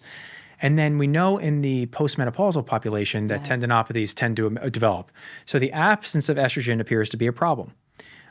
Same thing goes for testosterone. Now, testosterone, there's a clear, in that same postmenopausal population, the testosterone is going to decrease as well. So testosterone appears to be beneficial for tendon. Where the conversation gets very interesting is, are the testosterone analogs, are the synthetic analogs detrimental? And That's a really good question. So basically what he's saying is the use of certain anabolic steroids going to injure tendons. I think it's a really good question. And the answer is they appear to be, clearly due to the use of them, the skeletal muscle is enormously sensitive to them. But does it need to be testosterone specifically to help tendons?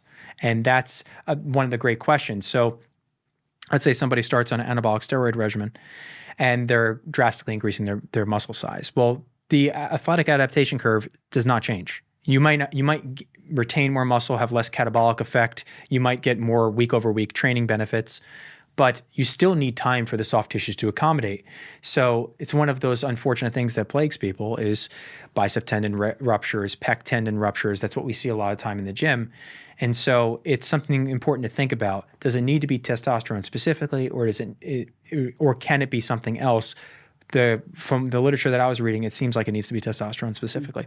So both estrogen and testosterone play some protective element. And therefore, another question is, in individuals who are taking synthetics, who are on aromatase inhibitors, are they doing themselves some degree of a disservice? Thanks to Peak for sponsoring this episode. If your morning coffee leaves you jittery enough to reorganize your entire house, I feel you. But somehow still you're unfocused. You're not imagining it. Most people are running on chaotic energy that crashes midday. Sun Goddess Matcha has been my solution. It's amazing. It's Peak's ceremonial grade organic matcha.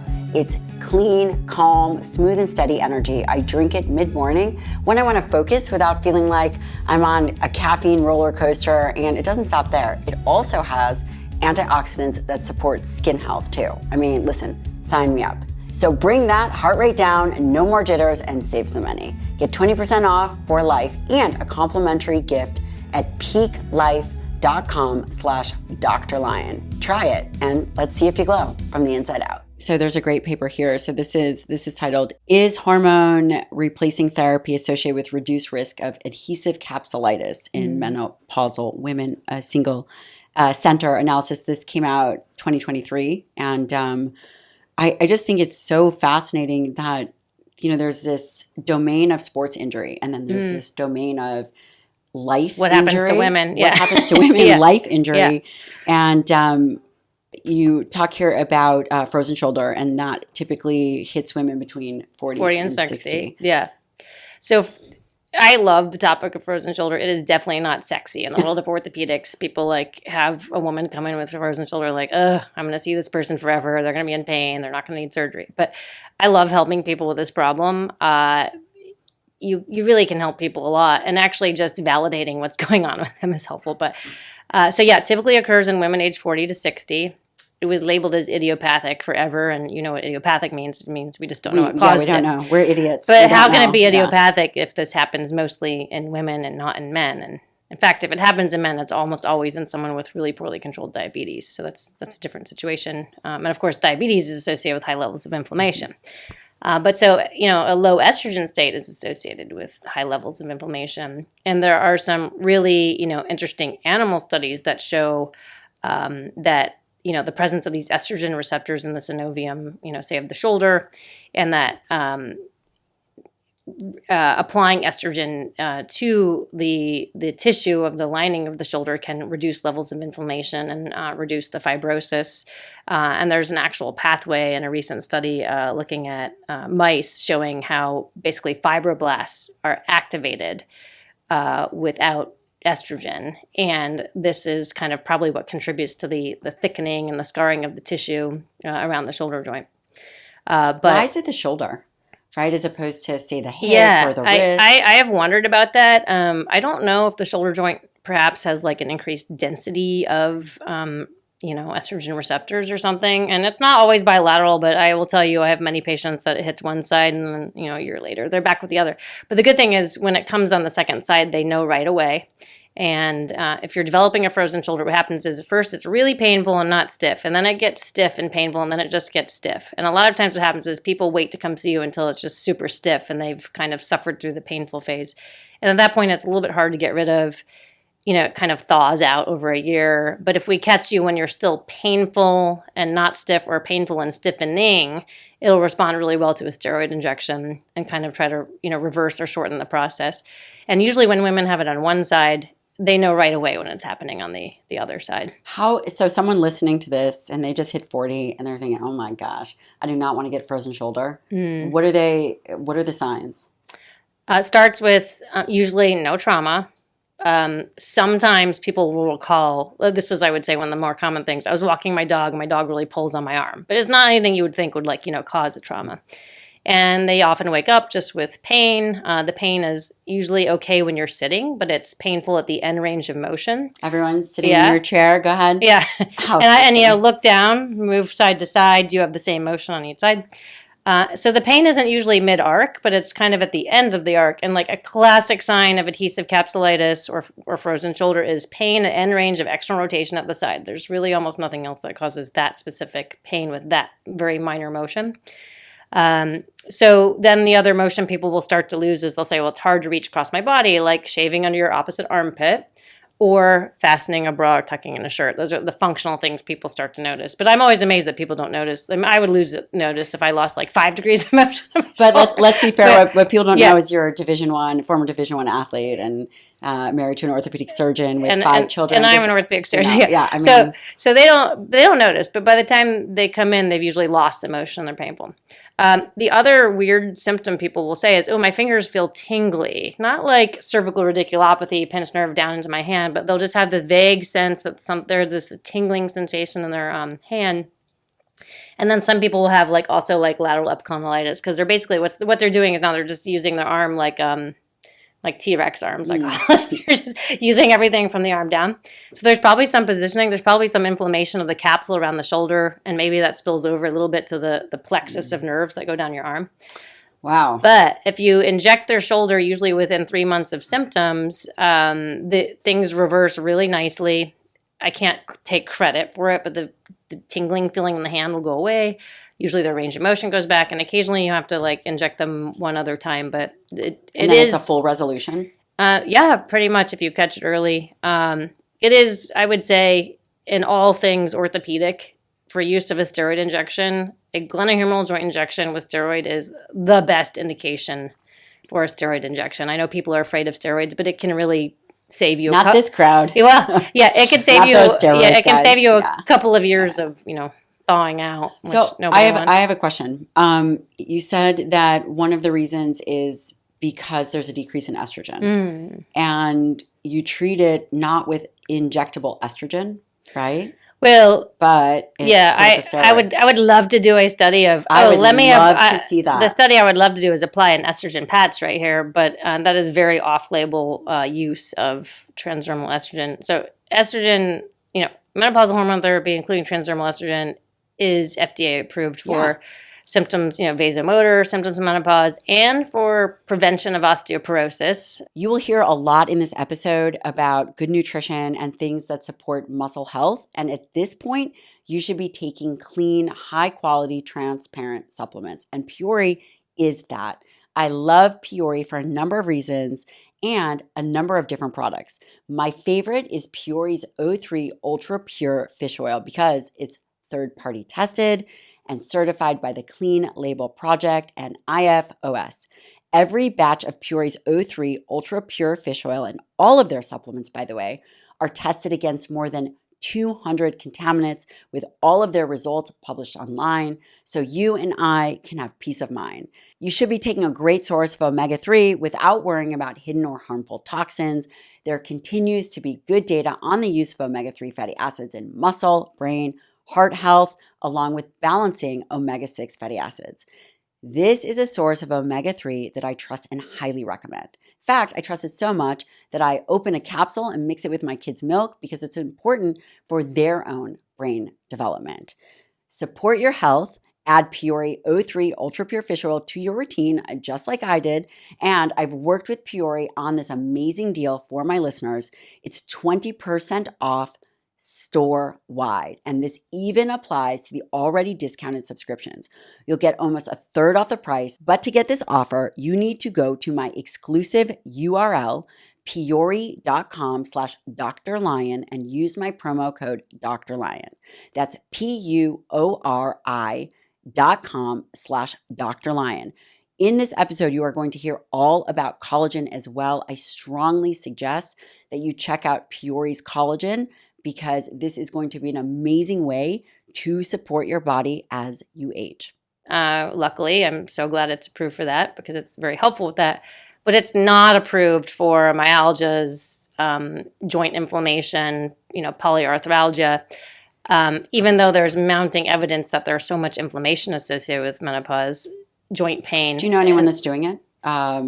Well, interarticular. Well, not interarticular, but I will tell you, I have a very close working relationship with my colleague, Dr. Ann Ford, at Duke Women's Health. We are literally across the hall from each other. And, hey guys, did you inject her shoulder with estrogen? No, I didn't inject her. No. We've definitely helped each other. She's had an early round of frozen shoulder, and she came right over and I injected her shoulder. And this is unbelievable, as someone who studies adhesive capsulitis. I mean, I'm an almost 47-year-old female orthopedic surgeon, but a few weeks ago, I had adhesive capsulitis. Of course, I diagnosed myself, but it was classic pain at end range of motion. Then I couldn't reach across my back. It was front to back, deep in my joint. And, I called her right away and I was like, well, number one, I had my glenohumeral joint injected. Number two, I was like, it's time for me to go on transdermal estrogen because I'm perimenopausal and I don't want to bottom out. So so we joke around. It's definitely an off-label use, and I'm not saying that every single person that gets frozen shoulder should go ask for an estrogen patch, but we know the basic science of estrogen receptors in synovium. We know even... And it's a fascinating conversation. Yeah. I mean, even like the Women's Health Initiative studies, they showed that estrogen... So they had a study where 77% of menopausal women in their study had joint pain. And when treated with menopausal hormone therapy with estrogen, there was significant decrease in joint pain, number of joints that were painful, and severity of joint pain. And when the therapy was stopped, there was, there's some increase in the pain. So, there are studies that are not new that show this, ameliorating effect of estrogen on joint pain. And we know that women are disproportionately, again, affected by arthritis. It's kind of like a geometric proof. It's a matter of putting all these things together, but it's definitely not an FDA approved indication. But there's a lot of menopausal women will present with joint pain. So yeah, I have my transdermal estrogen patch, and I'm hoping to stay on that. I'm on the moderate dose, and then you go into menopause, and then you go up on your dose. But I don't want to get osteoporosis, and I don't want to get frozen shoulder. Come on, you got to operate. But sometimes I'll have a patient. Let me tell you. Sometimes I have a patient who's recalcitrant to things, like they've had a steroid injection and it's still hurting, and they're also telling me I have night sweats and I'm depressed and I can't sleep. And so they need to go see a women's health doctor anyway. But one of their other symptoms is they have a frozen shoulder. And I send them to Anne, and then she, treats them.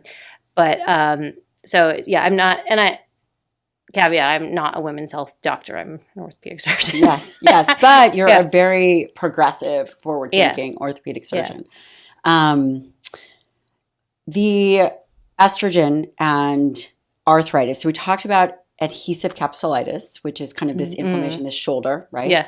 Doesn't seem to happen to men nearly at all. I mean, unless they have poorly controlled diabetes, typically. Which is A good portion of the population, right? Does have So we have to say that. Yeah. But is there a level, someone comes in and they don't know that they're in menopause, maybe they're not up to date with their blood work, or they're not tracking their periods, or maybe they are on an oral contraceptive or have a Mirena or something, so they're not aware. Yeah. They present with frozen shoulder. The individual figures out that they need hormone replacement. Is there a particular, okay, so I understand that you're a surgeon, but I'm just curious if someone were like, okay, well, what would be the number that we shoot for in the blood? Or is it just blood work? Estrogen? Yeah. Yes. Or is it a Blood work resolution of is, symptoms? again, from my work with my women's health partners, as I understand, is not a great tool, because it's so the issue with hormone levels in perimenopause is that they're actually kind of changing and irregular, and they're chaotic, and so really they rely heavily on symptoms, not blood levels. Yeah. Which is interesting, because for men, there's a total testosterone and free testosterone. Right. And it's And all every about, guy it's all I about know the is low like, T. Yeah. every guy I know is, my husband's Yeah. like, where's my testosterone? Is it 900? What's my free testosterone? And the range is so broad. Yes. And I know. Yes. So, and yeah. so, as we try to draw correlations to set up a paradigm of thinking, right? This framework of thinking about musculoskeletal issues with menopause, metabolic issues with menopause, and, really begs the question. What I find fascinating is that, I worked on some of the early studies of postmenopausal women and body composition changes. And we corrected for diet and exercise, and we saw amazing resolution of body fat. And when I say resolution, they lost weight, they were able to maintain lean muscle mass. And I think within the traditional nutritional science world, people, when diet and exercise are corrected for, we see that body composition can be managed. However, when we really begin to think outside the box, the influence of these hormones, because women are saying over and over again that they go through menopause and their body composition changes. Yeah. And that they're having joint pain and they're having all of these other symptoms. Right. Increased visceral fat. Exactly. Yeah. And so it just begs the question, do we, what is it that we know, and how can we redefine our treatment protocols for people? Obviously we're not there yet. It's really fascinating. And we're learning more and more about fat, body fat, as being inflammatory. Yeah. Like, fat has lipokines, which are basically, something that stimulates inflammation and elevates inflammatory markers. And in obese patients, we know that they're, more likely to have arthritis, but not just in weight-bearing joints. So, so patients who have obesity, you would think, it's just mechanical overload of the cartilage. That's why they're getting more arthritis. And we know, we know that's true. Definitely what we would think. Yeah. But they also have more arthritis in non-weight-bearing joints. Tell us what arthritis is. And the number one question we get is, not that we get, but one of the questions that we get is, does running really cause arthritis? Which we talked about, or is that a myth? Yeah. So what is arthritis? And I actually explain this in my book, because I think people just don't understand what arthritis is. What's the name of your book? Will you share it for us? Yeah, The Complete Bone and Joint Health Plan. And when does that book come out? May 6th. And where's my copy? Yeah, they should send you one. I'll get you. Yeah. I'm going to get you. Signed copy, please. Okay, all right. So, and also I want to add, co-authored with my lifelong friend and colleague, Sydney Niskorsky, who is a dietitian. But so we got to have her on. Yeah, I know. We're going to have to come back with her. You would love her. But yeah. So what arthritis is basically gradual loss of the cartilage, which is the smooth gliding surface of joints. And over time, the cartilage gets thinner. The body forms bone spurs called osteophytes along, the edges of the joint. You get inflammation and thickening of the lining of the joint called the synovium. Then you get like some stiffness, loss of range of motion. Due to the cartilage changes because it doesn't glide as well? Well, no, it's probably, so this is very confusing. It's multifactorial. So, and also there's different types of arthritis. So osteoarthritis we think of as wear and tear arthritis that you just develop over time as you age. And that even has multiple components. Some of it is loading, like biomechanical. And some people are just built badly. Like if you're really bow-legged or knock-kneed or whatever, you're going to overload parts of your joint and they're going to wear out sooner. Or if you have hip dysplasia. Or you could have a badly shaped joint. Thanks, Dad. Yeah. But, and there's a little bit of a biochemical factor. So even in osteoarthritis, which is, considered wear and tear, we see these elevated inflammatory cytokines in joints, like interleukin 1, 6, tumor necrosis factor alpha. Within the joints? Yeah, like, systemically? Systemically and in the joints. And there are different cell types that are activated, and there's like a kind of a cascade of reactions that leads to breakdown of the cartilage and also cell death of the chondrocytes, which are the cells in cartilage. But so in osteoarthritis, it's probably a combination of biomechanical and a little bit inflammatory. But then on the other extreme, you have entirely inflammatory arthritis, like rheumatoid arthritis or psoriatic arthritis, where these people have very high levels of inflammation. It's autoimmune. The same bad acting cytokines are in their joints and affecting their cartilage, but they're at much higher levels, like the same IL-1 and 6 and TNF-alpha. And then somewhere in between, you've got probably like what menopause arthritis is, where you have... Is that a thing? Well, I think it's a thing, but maybe not everybody thinks it's a thing. But it's basically where you have a combination of, yes, you're over 50, but there's an acceleration of the inflammation, higher inflammatory markers and more signaling of that pathway that leads to cartilage breakdown. Faster loss of the thickness of the cartilage over time, differences between men and women. So there's probably an interplay between inflammation and then, the biomechanics of aging in women that's different than in men. So men get arthritis, what percent less than women? Women are 30% more likely than men to have arthritis. And that doesn't even up again until we reach age 80.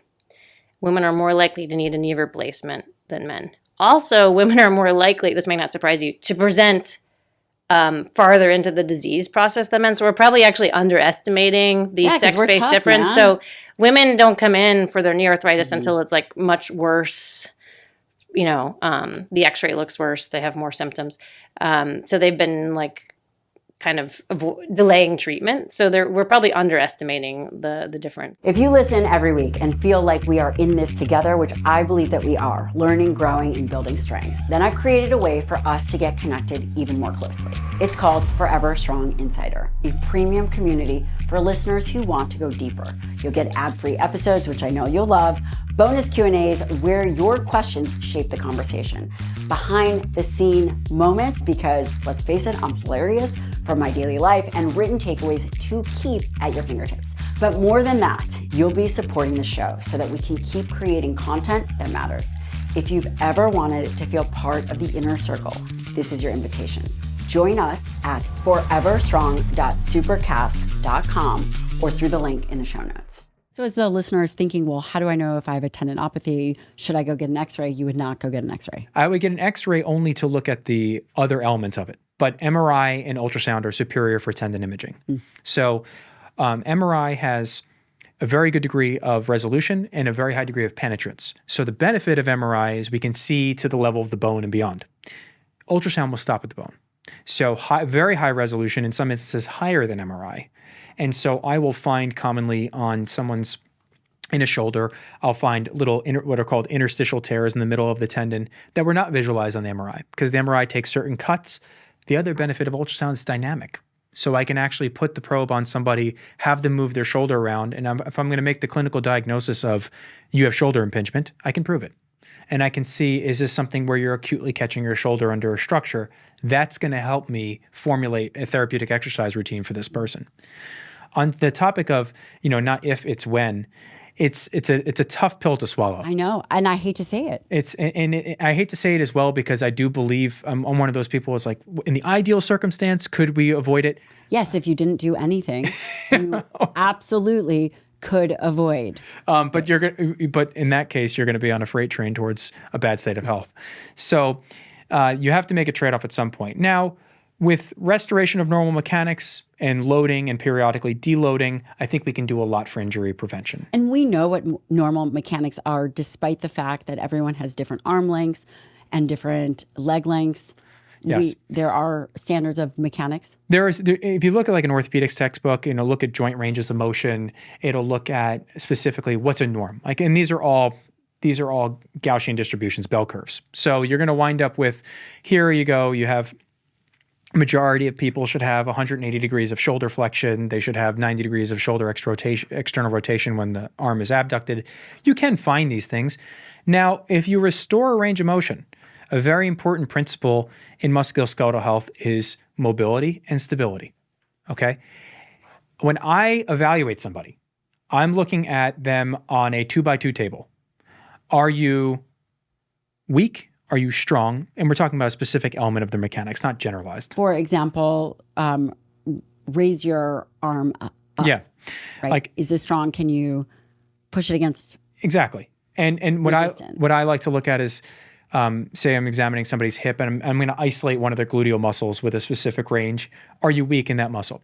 So I like to look at weak versus strong and mobile versus stiff. Weak versus strong, mobile versus stiff. Yeah. So to give you for instance of who kind of fits in each category. So for our elderly patients who have unfortunately accommodated a lot of time and wear, they are most often stiff and weak. So joint ranges of motion decrease with time. You get calcification of soft tissues. Your joint capsules harden a little bit. You stop moving them as much. So it's natural to see a normal decreased range of motion as we age. So now if you pair that with inactivity, if you pair that with somebody who's not engaging in a lot of resistance training, it'll be paired with weakness. So stiff and weak. Because you hear a lot about that people are very hypermobile. Yes. And it's interesting to hear, but as they age, that they would stiffen. Yeah, just about everybody stiffens to some degree as you age, and just about everybody's more mobile when they're younger. Now, there's obviously variations within that depending on what modifiable behaviors you engage in. Now, let's take, for instance, the hypermobile patients. So hypermobility does come. It's not always a dedicated Ehlers-Danlos diagnosis. We have something called the Beighton score. You should mention Ehlers-Danlos because I do have a few patients with it. People are very curious about that, just as we're talking about mobility, because there's probably a spectrum of it that's much more common than individuals recognize, and it could predispose people to injury and other things. So there is a good evidence-based score. It's called the Beighton score that can actually be performed in the office to test for hypermobility. And what we look at is, can you bend down to the floor, touch your palms on the floor? Can you bend your pinky back and then greater than 90 degrees? Everyone's going to be trying it. Yeah. Go ahead, Mia. Yeah. So there's other tests within it. But there is a spectrum of hypermobility, and it's likely due to genetic determinants of collagen. And so when we think about it's not treatable, correct? So to the degree, yeah. So it can be treatable modifiable with exercises, and I'll explain that in a moment. Wonderful. But these are relative, not absolutes. So your mobile and weak patients are most commonly hypermobile. The mobile and weak. Yeah. So on the 2x2, stiff and weak is elderly. Your mobile and weak are hypermobile. Now, stiff and strong, or stiffer and strong, is like an offensive lineman. If you examine an offensive lineman's hips, they're not going to rotate a whole bunch, but they're as strong as heck, and they can put the power down. So that's stiff and strong. Stiff and strong is not a bad place to be. Then your mobile and strong, those are your Michael Jordans. Those are the people. Mobile and strong. That's the grail. So if you can, for every bit of mobility that you gain, you have to be stable. So range of motion, if I just stretch myself into a range of motion, but I don't know how to activate muscles to protect my body in that range of motion, it's just range of motion for range of motion's sake. Not all mobility is uniformly beneficial, in my opinion. I believe that if you're going to have mobility, you need to have accompanying stability. And if you're a more mobile person, you have a larger responsibility to be stable through a larger range of motion. Now, what are the determinants of mobility is a really complicated topic, but you have your bony determinants. So not everyone's hips are shaped the same. Not everyone's shoulders are shaped the same. And those are your more mobile joints.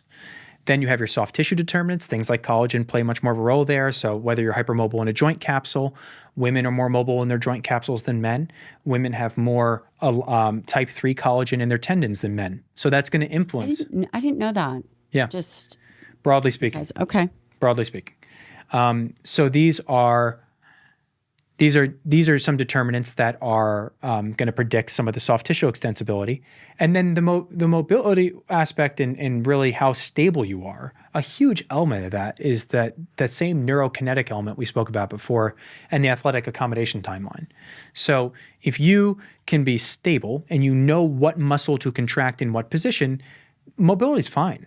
But for instance, I would prefer for a lot of patients to be in a narrower range of motion, but much more stable through it, than as opposed to having just a very large range of motion. If you think about the ranges of motion that we need to accomplish your day-to-day life, you need to be able to do a good hip hinge, you need to be able to do a good squat, you need to be able to rotate, and you need to make sure that you're producing enough body tension that's centralized in your core to mitigate injury in those circumstances. You don't have to be an elite contortionist to achieve everyday life. And that's why the concept of stretching is a very interesting conversation to have. What we're achieving with stretching is a very interesting conversation to have. Should we do it? This is going to bring me to the yes or no section. Oh, dear. Okay. So you're not going to like this because you're very academic, but you can only answer yes or no. Okay. Pilates. Yes. Steroid injections. Yes. Zone 2. Sure. We've never had a guest answer sure, ever. I think it's beneficial. I think the question the question is the dose, the type, but see, this is very difficult for people. This is why I'm not on the Hill. Okay, if I wanted yes or no's, I'd be a politician. Fair. Yoga. Whoa. Yeah, I love this section of the podcast. Yeah. Is that a yes or no? I'm not no, and I'm not yes. I'm going to bow out of that one. I'm going to use my Fifth Amendment on that one. This then leads me to stretching. Stretching can be beneficial. Okay. So it's not uniformly beneficial. The question is what you're trying to achieve with it. Stretching. Tell us about, should we be stretching before activity? Should we be stretching after? Because I ran out of the gym yesterday because my sister said, we trained with Carlos Mata, he's my coach, and my sister said, we are done working out, we should stretch. I'm like, for what are we stretching? Why are we doing this? And then I said, I'm going to talk to Dr. Gerard because I think you're wrong. We probably don't need to stretch after we work out. Okay. And now I'm about to be schooled. Oh, well, let's see. So this is one of those topics that I have some relevance in, but I don't feel 100% at an expert level with. I have a lot more to learn on it, but I'm gonna give it a shot for you. So, stretching pre-activity, decreased neuromuscular firing, decreased stability, not beneficial for power athletes. And can we define power athletes? So, pitcher, shot putter, elite power lifter. You could even throw fighters in there. That's a powerful sport. So you're producing power as force over time. So you're going to produce force over a very short period of time. So static stretching, probably not beneficial. For anything? Or just we're talking about power? Pre-exercise for power generation. Now, stretching, there are different categories. There's static stretching, so I'm going to hold a pose for a while, typically 20 seconds or more, and hopes to elongate the tissue. Now, you're not just stretching the tendons, you're not just stretching the muscles. You're also providing neural feedback that can actually turn off some sensors that help to protect you under load. Are these the Golgi spindle fibers? Yeah. So Golgi, okay. Just curious. Muscle. Just want to see if I remembered anything. Yeah. So the Golgi is interesting. The other apparatus are also interesting, but the static stretching component perhaps has some benefit post-exercise with relation to tendon health specifically.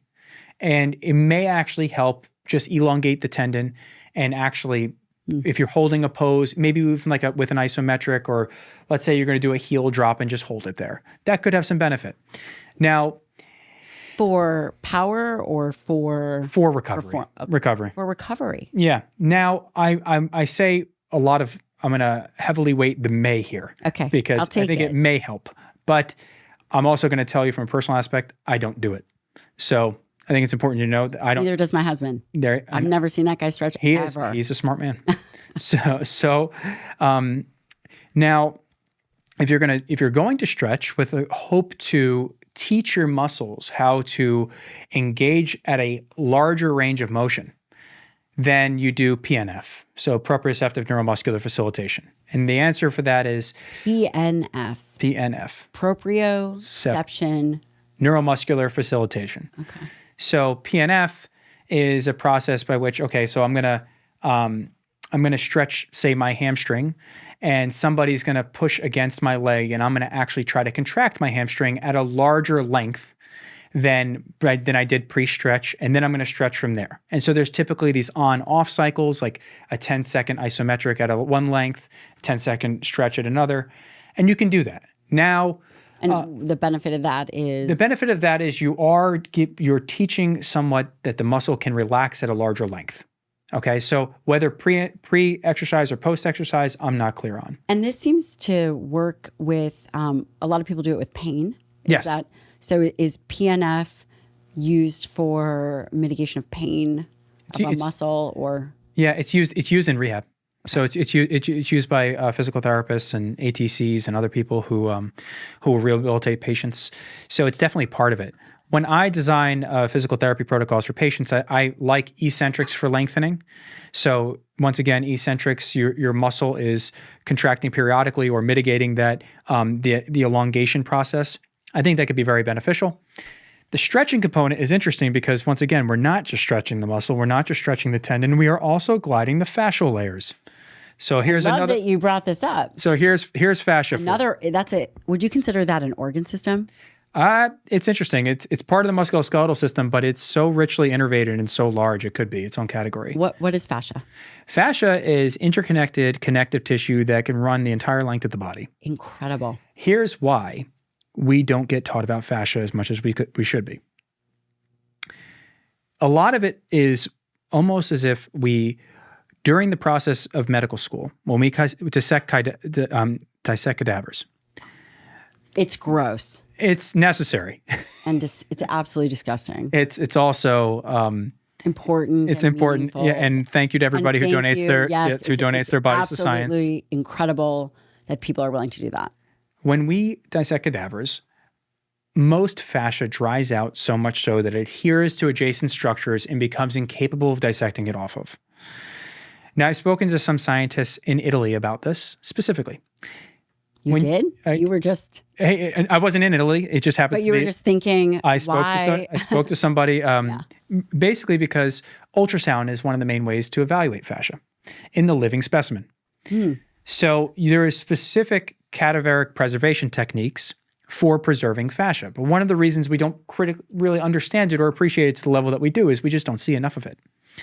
So fascia can adapt. Fascia is, if not the most richly innervated structure in the body, one of the most richly innervated structure in the body. That means the most nerves. Does it have pain? So does it feel, you feel pain? People feel myofascial pain. I believe it is it's part of the diagnostic spectrum of pain. So you can have a muscle that hurts, you can have a tendon that hurts, you can have a joint that hurts, you can have a ligament that hurts, and fascia also can hurt, in my opinion. Would you feel it if someone were to say, would that have anything to do with fibromyalgia?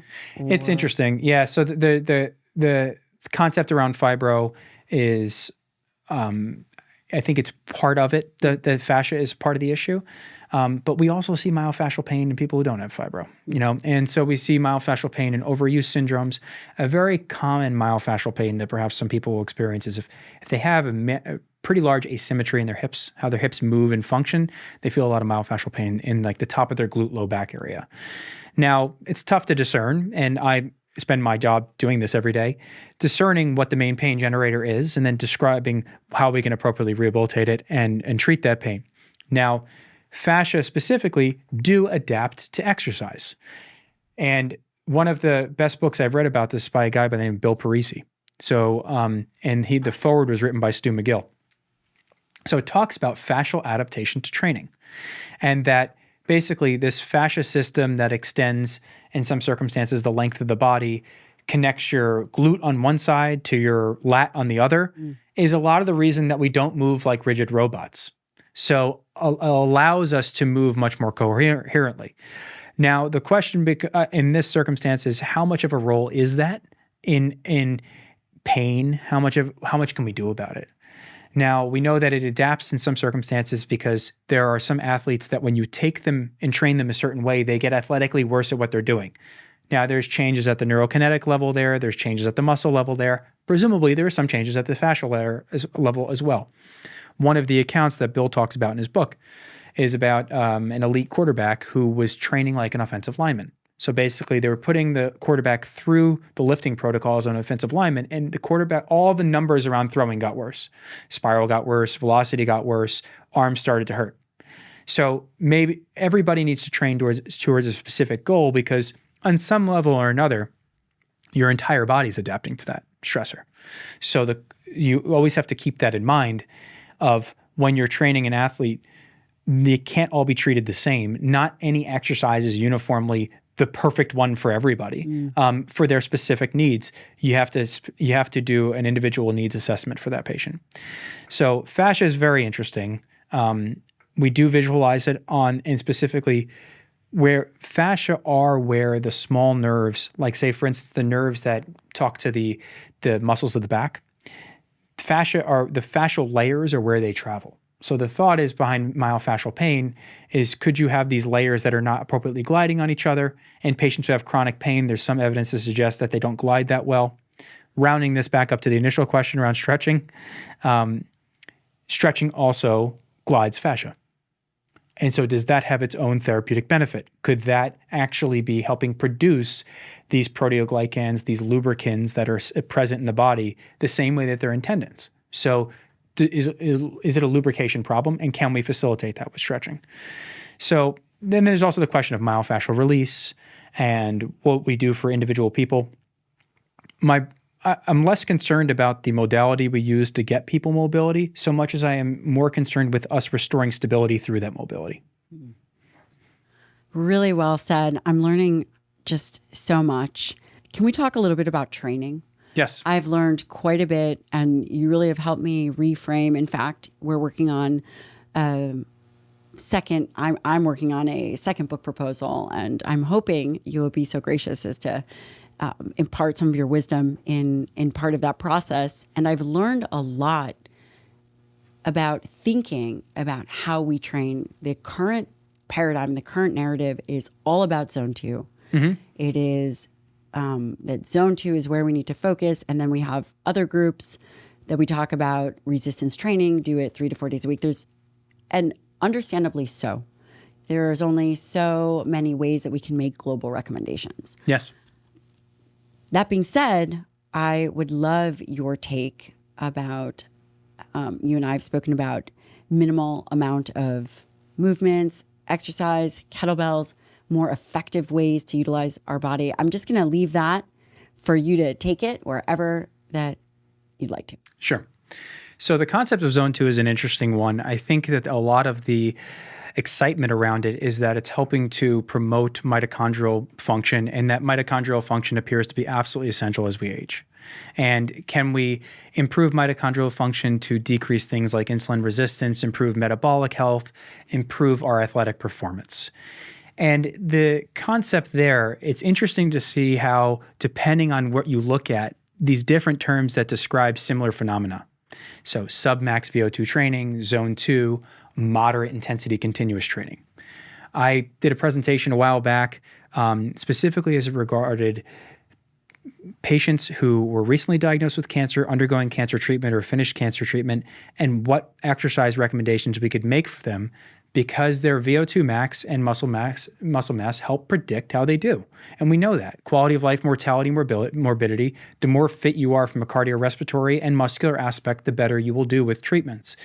So how can we help people? And so the question was in the presentation, should we be engaging in high intensity interval training or moderate intensity continuous training? And the answer is, of course, both can be helpful. Per unit time, high intensity training might be more beneficial to jack your VO2 max upwards. But what are we really thinking about with VO2 max? One is, if we're going to test VO2 max in somebody, they should be familiar with the movement of which we are testing them. It's not fair to say somebody has a suboptimal VO2 max, but it's their first time doing a certain athletic activity. They're never going to be. You're going to be gassed if I'm in a marathon runner. If you throw me into a boxing ring, I'm going to be gassed in 2 rounds because you might be amazing, but a normal person. Yeah, but the truth is, I would be gassed, and it's because I'm not familiar with the movements. Is the way that I should be. So it's important. That's an important caveat. Don't get down on yourself if your VO2 max is not where you think it should be because you did some modified Bruce protocol in a gym. It might not be where it should be because you don't have a familiarity with the movement. If you're on a bike, there are so many determinants of how your performance on a bike. Absolutely. Your positioning, your familiarity with it, what muscles you're activating, your shoe angle with the actual pedal. And I'm out of my league there. I know that's the very, very surface layer of it. So we're looking at substrate utilization, fats versus carbohydrates versus creatine phosphate. And we're looking at what can be done to maximize fat oxidation. So this concept around zone 2, as I understand it, is fat max. Like we're trying to maximally use fat for fuel while we exercise to teach our mitochondria to metabolize fat more readily to decrease insulin resistance. That's what makes sense to me, at least. Now, with high intensity interval training, I think the downside of zone 2 is time. Yeah. I think that's it. And you have 2 children and a beautiful wife and a full practice. Yes, and time is tough. So I don't engage in a ton of zone 2 myself. If I had more time in the week, perhaps I would. But then high intensity interval training appears to be as beneficial for VO2 max as the zone 2, but you're training it 2 different ways.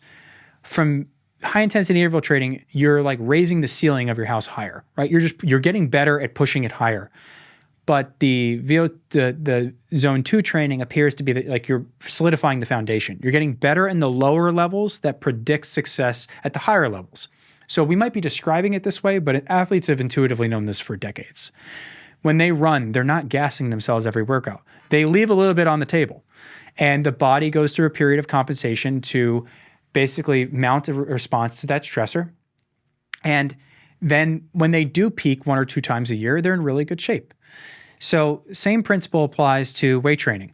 So should we or could we be going to neuromuscular failure if our goal is muscle hypertrophy? Should we be focusing on just muscle hypertrophy in specific muscle segments or generalized strength and stability?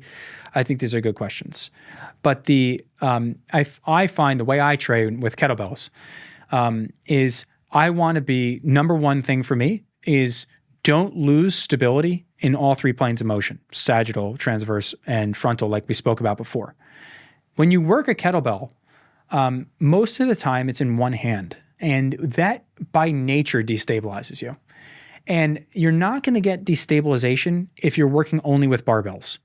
So if you're not going to get destabilization working with barbells. Only, as it relates, right, as it relates to the frontal and the transverse plane. So you'll be stable as all heck in the sagittal plane if you work with a barbell. I was the sagittal plane hero. I went to the gym and I did bench, lats, I did squats, I did deadlifts, and I became very proficient in those areas. But then I would go play golf and like things would hurt. And I'd be like, well, that's interesting. I'm not the world's best golfer, but it shouldn't hurt as much as it did. And I thought it was basically because I wasn't as proficient in translating force in rotation. Mm-hmm. So I like to use a kettlebell. I think you can get a lot out of it. I think the work from the Strong First organization and Dan John online in his own endeavors have done a great job elucidating the cardiorespiratory benefits of kettlebells, that you can get strength and conditioning. And so I try to follow that. I also do something, and we spoke about this term exercise snacks, which I don't particularly love. But I don't either. But I can't think of it. We'll find a way to rebrand it. Yeah, but definitely. Yeah. I call it farmhand strength. Yeah. So like if you're working on an outdoor, let's say you're not a farmhand, let's say you're just somebody mulching your yard. You're not going to basically go to the point where you're falling down every single time. You're going to leave a little bit on the table. You're going to come back to it. You're going to go do a different activity for a short period of time, and then you're going to come back to it. And so what I'll do is I'll intermix like some sets of kettlebell swings throughout the day. I might do a set at 9 a.m. and do a set at 10:30. I'm not looking to build a sweat. I'm just looking to get better at the movement. So I'm really stressing that neurokinetic element. Am I getting better at the movement? Am I doing a little bit of stimulation of muscle? But by no means am I getting a skin ripping pump out of it. But potentially you could build a workout like that. Yeah. There's there are, when we look at some of the really good people who are training and what they do, and a lot of rehabilitation from injury, sometimes it's 3, 5, 10-minute rests, And so the question I think in there is, do you want to be super proficient with a movement, or do you want to get as much training in a short period of time as possible? So there's different strategies there. But we move throughout the course of the day. It's not like we only move for 30 minutes and then we're immobilized for 23 and a half hours. So the concept of going to the gym, I think, is something that needs some work, where we think about going to the gym, we dedicate time, but should we be interspersing movement throughout the day? I think some people, fortunately, in their jobs can do that, and some people, unfortunately, can't do that. But I I saw you both do a set of push-ups before. That's its own little stimulant prior to the podcast. That's our pre-game push-up. There you go. We do a podcast ritual. Now, is that not helpful because you only did one set? No, of course it's helpful. Set. You didn't know that we're doing some after this? Well, I'm happy to do it.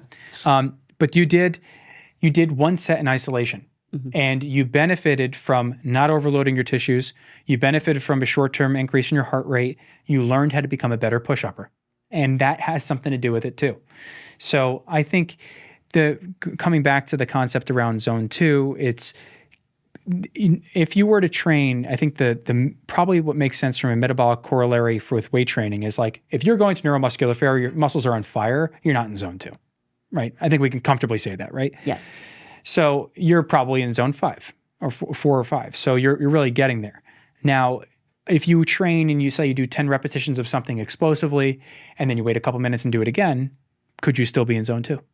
And that's this concept that has come up called anti-glycolytic training, which is a way to build endurance and strength, which has been subject to my own personal fascination. I'm not in a position where I could speak from an educated perspective on it. A lot of the literature behind it is in Russian. So I can't read it. Get learning. But I read Pavel's work, and Pavel does a great job with that. And I've recently read a couple of his books, and I think it's something I've experimented with the same way that we might all experiment with zone 2 or a HIIT training or powerlifting or whatever it might be. I think one of the benefits to my patients is that I've gone through the process of experimenting a lot with this. I played baseball and football. I was a personal trainer. I did a good bit of just, casual powerlifting. I tried to be, a crappy bodybuilder for a period of time, and I wasn't great at it. But and then on top of that, I might not be running a marathon like Shane in a couple of weeks, but I did run a half. And you learn so much going through those individual experiences. So I try to maintain a radical open-mindedness about what could be helpful. And try it myself if I can. And that's really valuable. A physician that sees patients and also walks the walk and experiences it. And I do think that you bring a very unique perspective. In your practice, how do you incorporate some of these things? So you practice in, where are you in practice right now? I'm in Florham Park, New Jersey. I work for Summit Health. Okay. And people could make an appointment with you if they would like to. So let me just tell you guys something. Every guest is incredibly vetted before they come on the podcast. I have so much respect for Dr. Gerard. I send patients to him. If you are in the area, if you are not, he is definitely worth the trip. I would love to hear a little bit about what makes your practice different, unique. We've heard a lot about your philosophy and how you think about things from both a biomechanical aspect. I know where you sit from a nutritional aspect, but also you're fellowship trained. Yes. I'd love for you to expound upon your training and just your individual practice. So my practice is a sports and spine practice. I did a sports and spine fellowship at the Hospital for Special Surgery. Which, by the way, is one of the best in the country, if not one of the best places in the world. Yeah. It's a great place to train, a great place to be.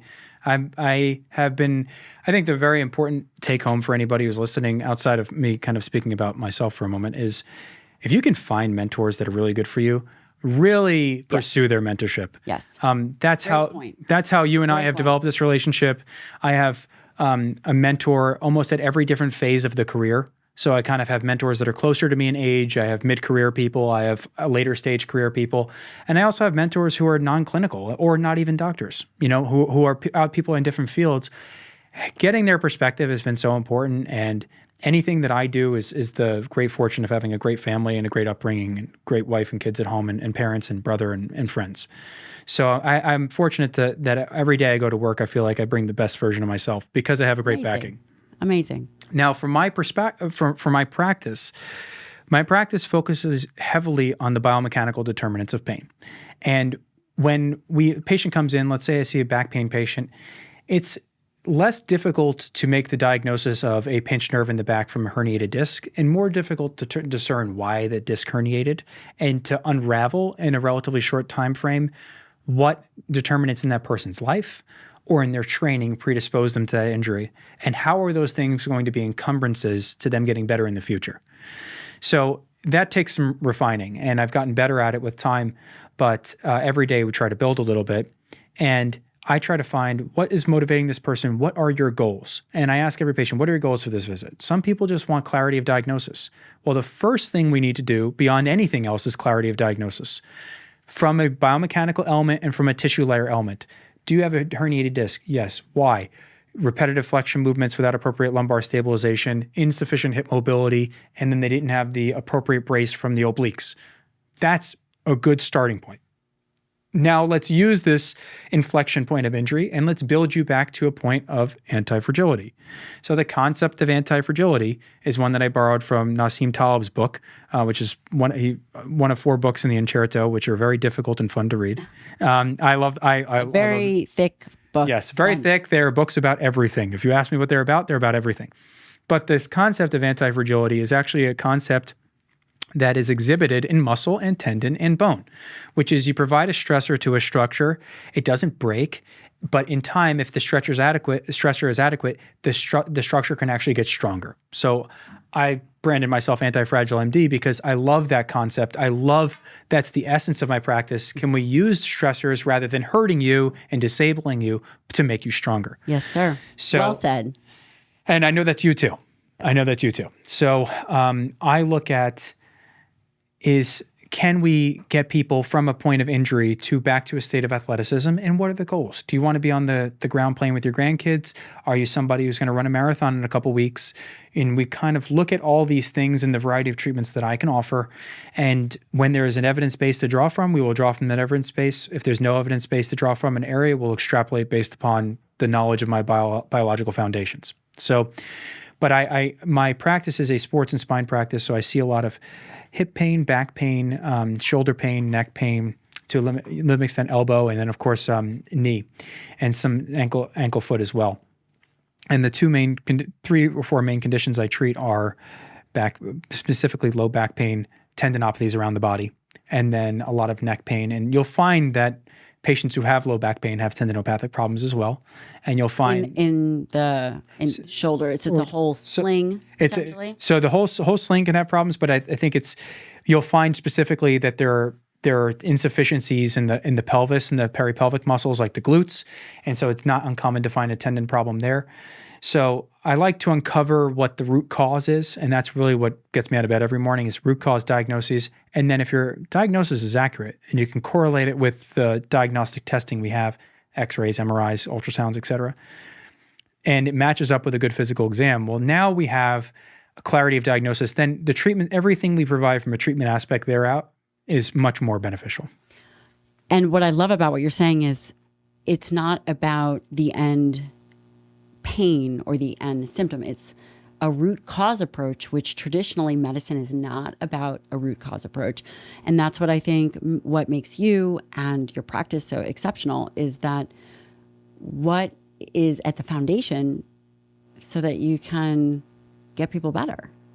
Where do you see the field going? So I think that there's a good interest around regenerative medicine, and there are a variety of regenerative therapies that we have now. PRP, we spoke about the athletic accommodation curve. There's also the innovation curve of companies and products. And instead of like being on the absolute first phase of stuff, I'm probably one phase delayed. I feel the same way. We have to make sure that things are safe, effective, yes, worthwhile for patients to spend their money. Yes. Agreed. And first rule of medicine is do no harm. That's right. So Do no harm. anything we do, we want to understand what we're doing. We want to put it in the right place. So I think there's some very interesting work that's going on from a stem cell aspect, fat concentrate procedures, further subcategorization of PRP, when to use it, when not to use it. And I think the field will continue to develop that. I think as we evolve as a field going forward, we'll begin to understand a little bit more about things like fascia. We'll begin to understand a little bit more about mechanics other than just isolated joint range of motion and whole body movement. I think that it takes a lot of interest in that and study to do it, but I think we're getting there. And I think that the last frontier is in a lot of ways the first and most important, which is prevention. An ounce of prevention is worth a pound of cure. And how can we prevent these injuries? Or, you see this word circulate online, bulletproofing. Like, we're going to bulletproof your shoulders, bulletproof your knees. And so that's where a lot of my own self-experimentation comes in, and trying to learn that as well as watch people do it and experiment with that. But as a field, I hope we study more of that. And then, of course, predictive analytics around who's going to wear a joint in a specific pattern based upon their bony development. We have some evidence to understand that now, particularly in the hips, but we're starting, I think, to in a greater degree to look at that in the shoulders. And surgeons specifically are doing a great job of looking at that. And then from a tendon aspect, like we said, are there exercises we can engage in? I'm certainly going to do my best to find out, and I think and to figure out what is the most effective ones.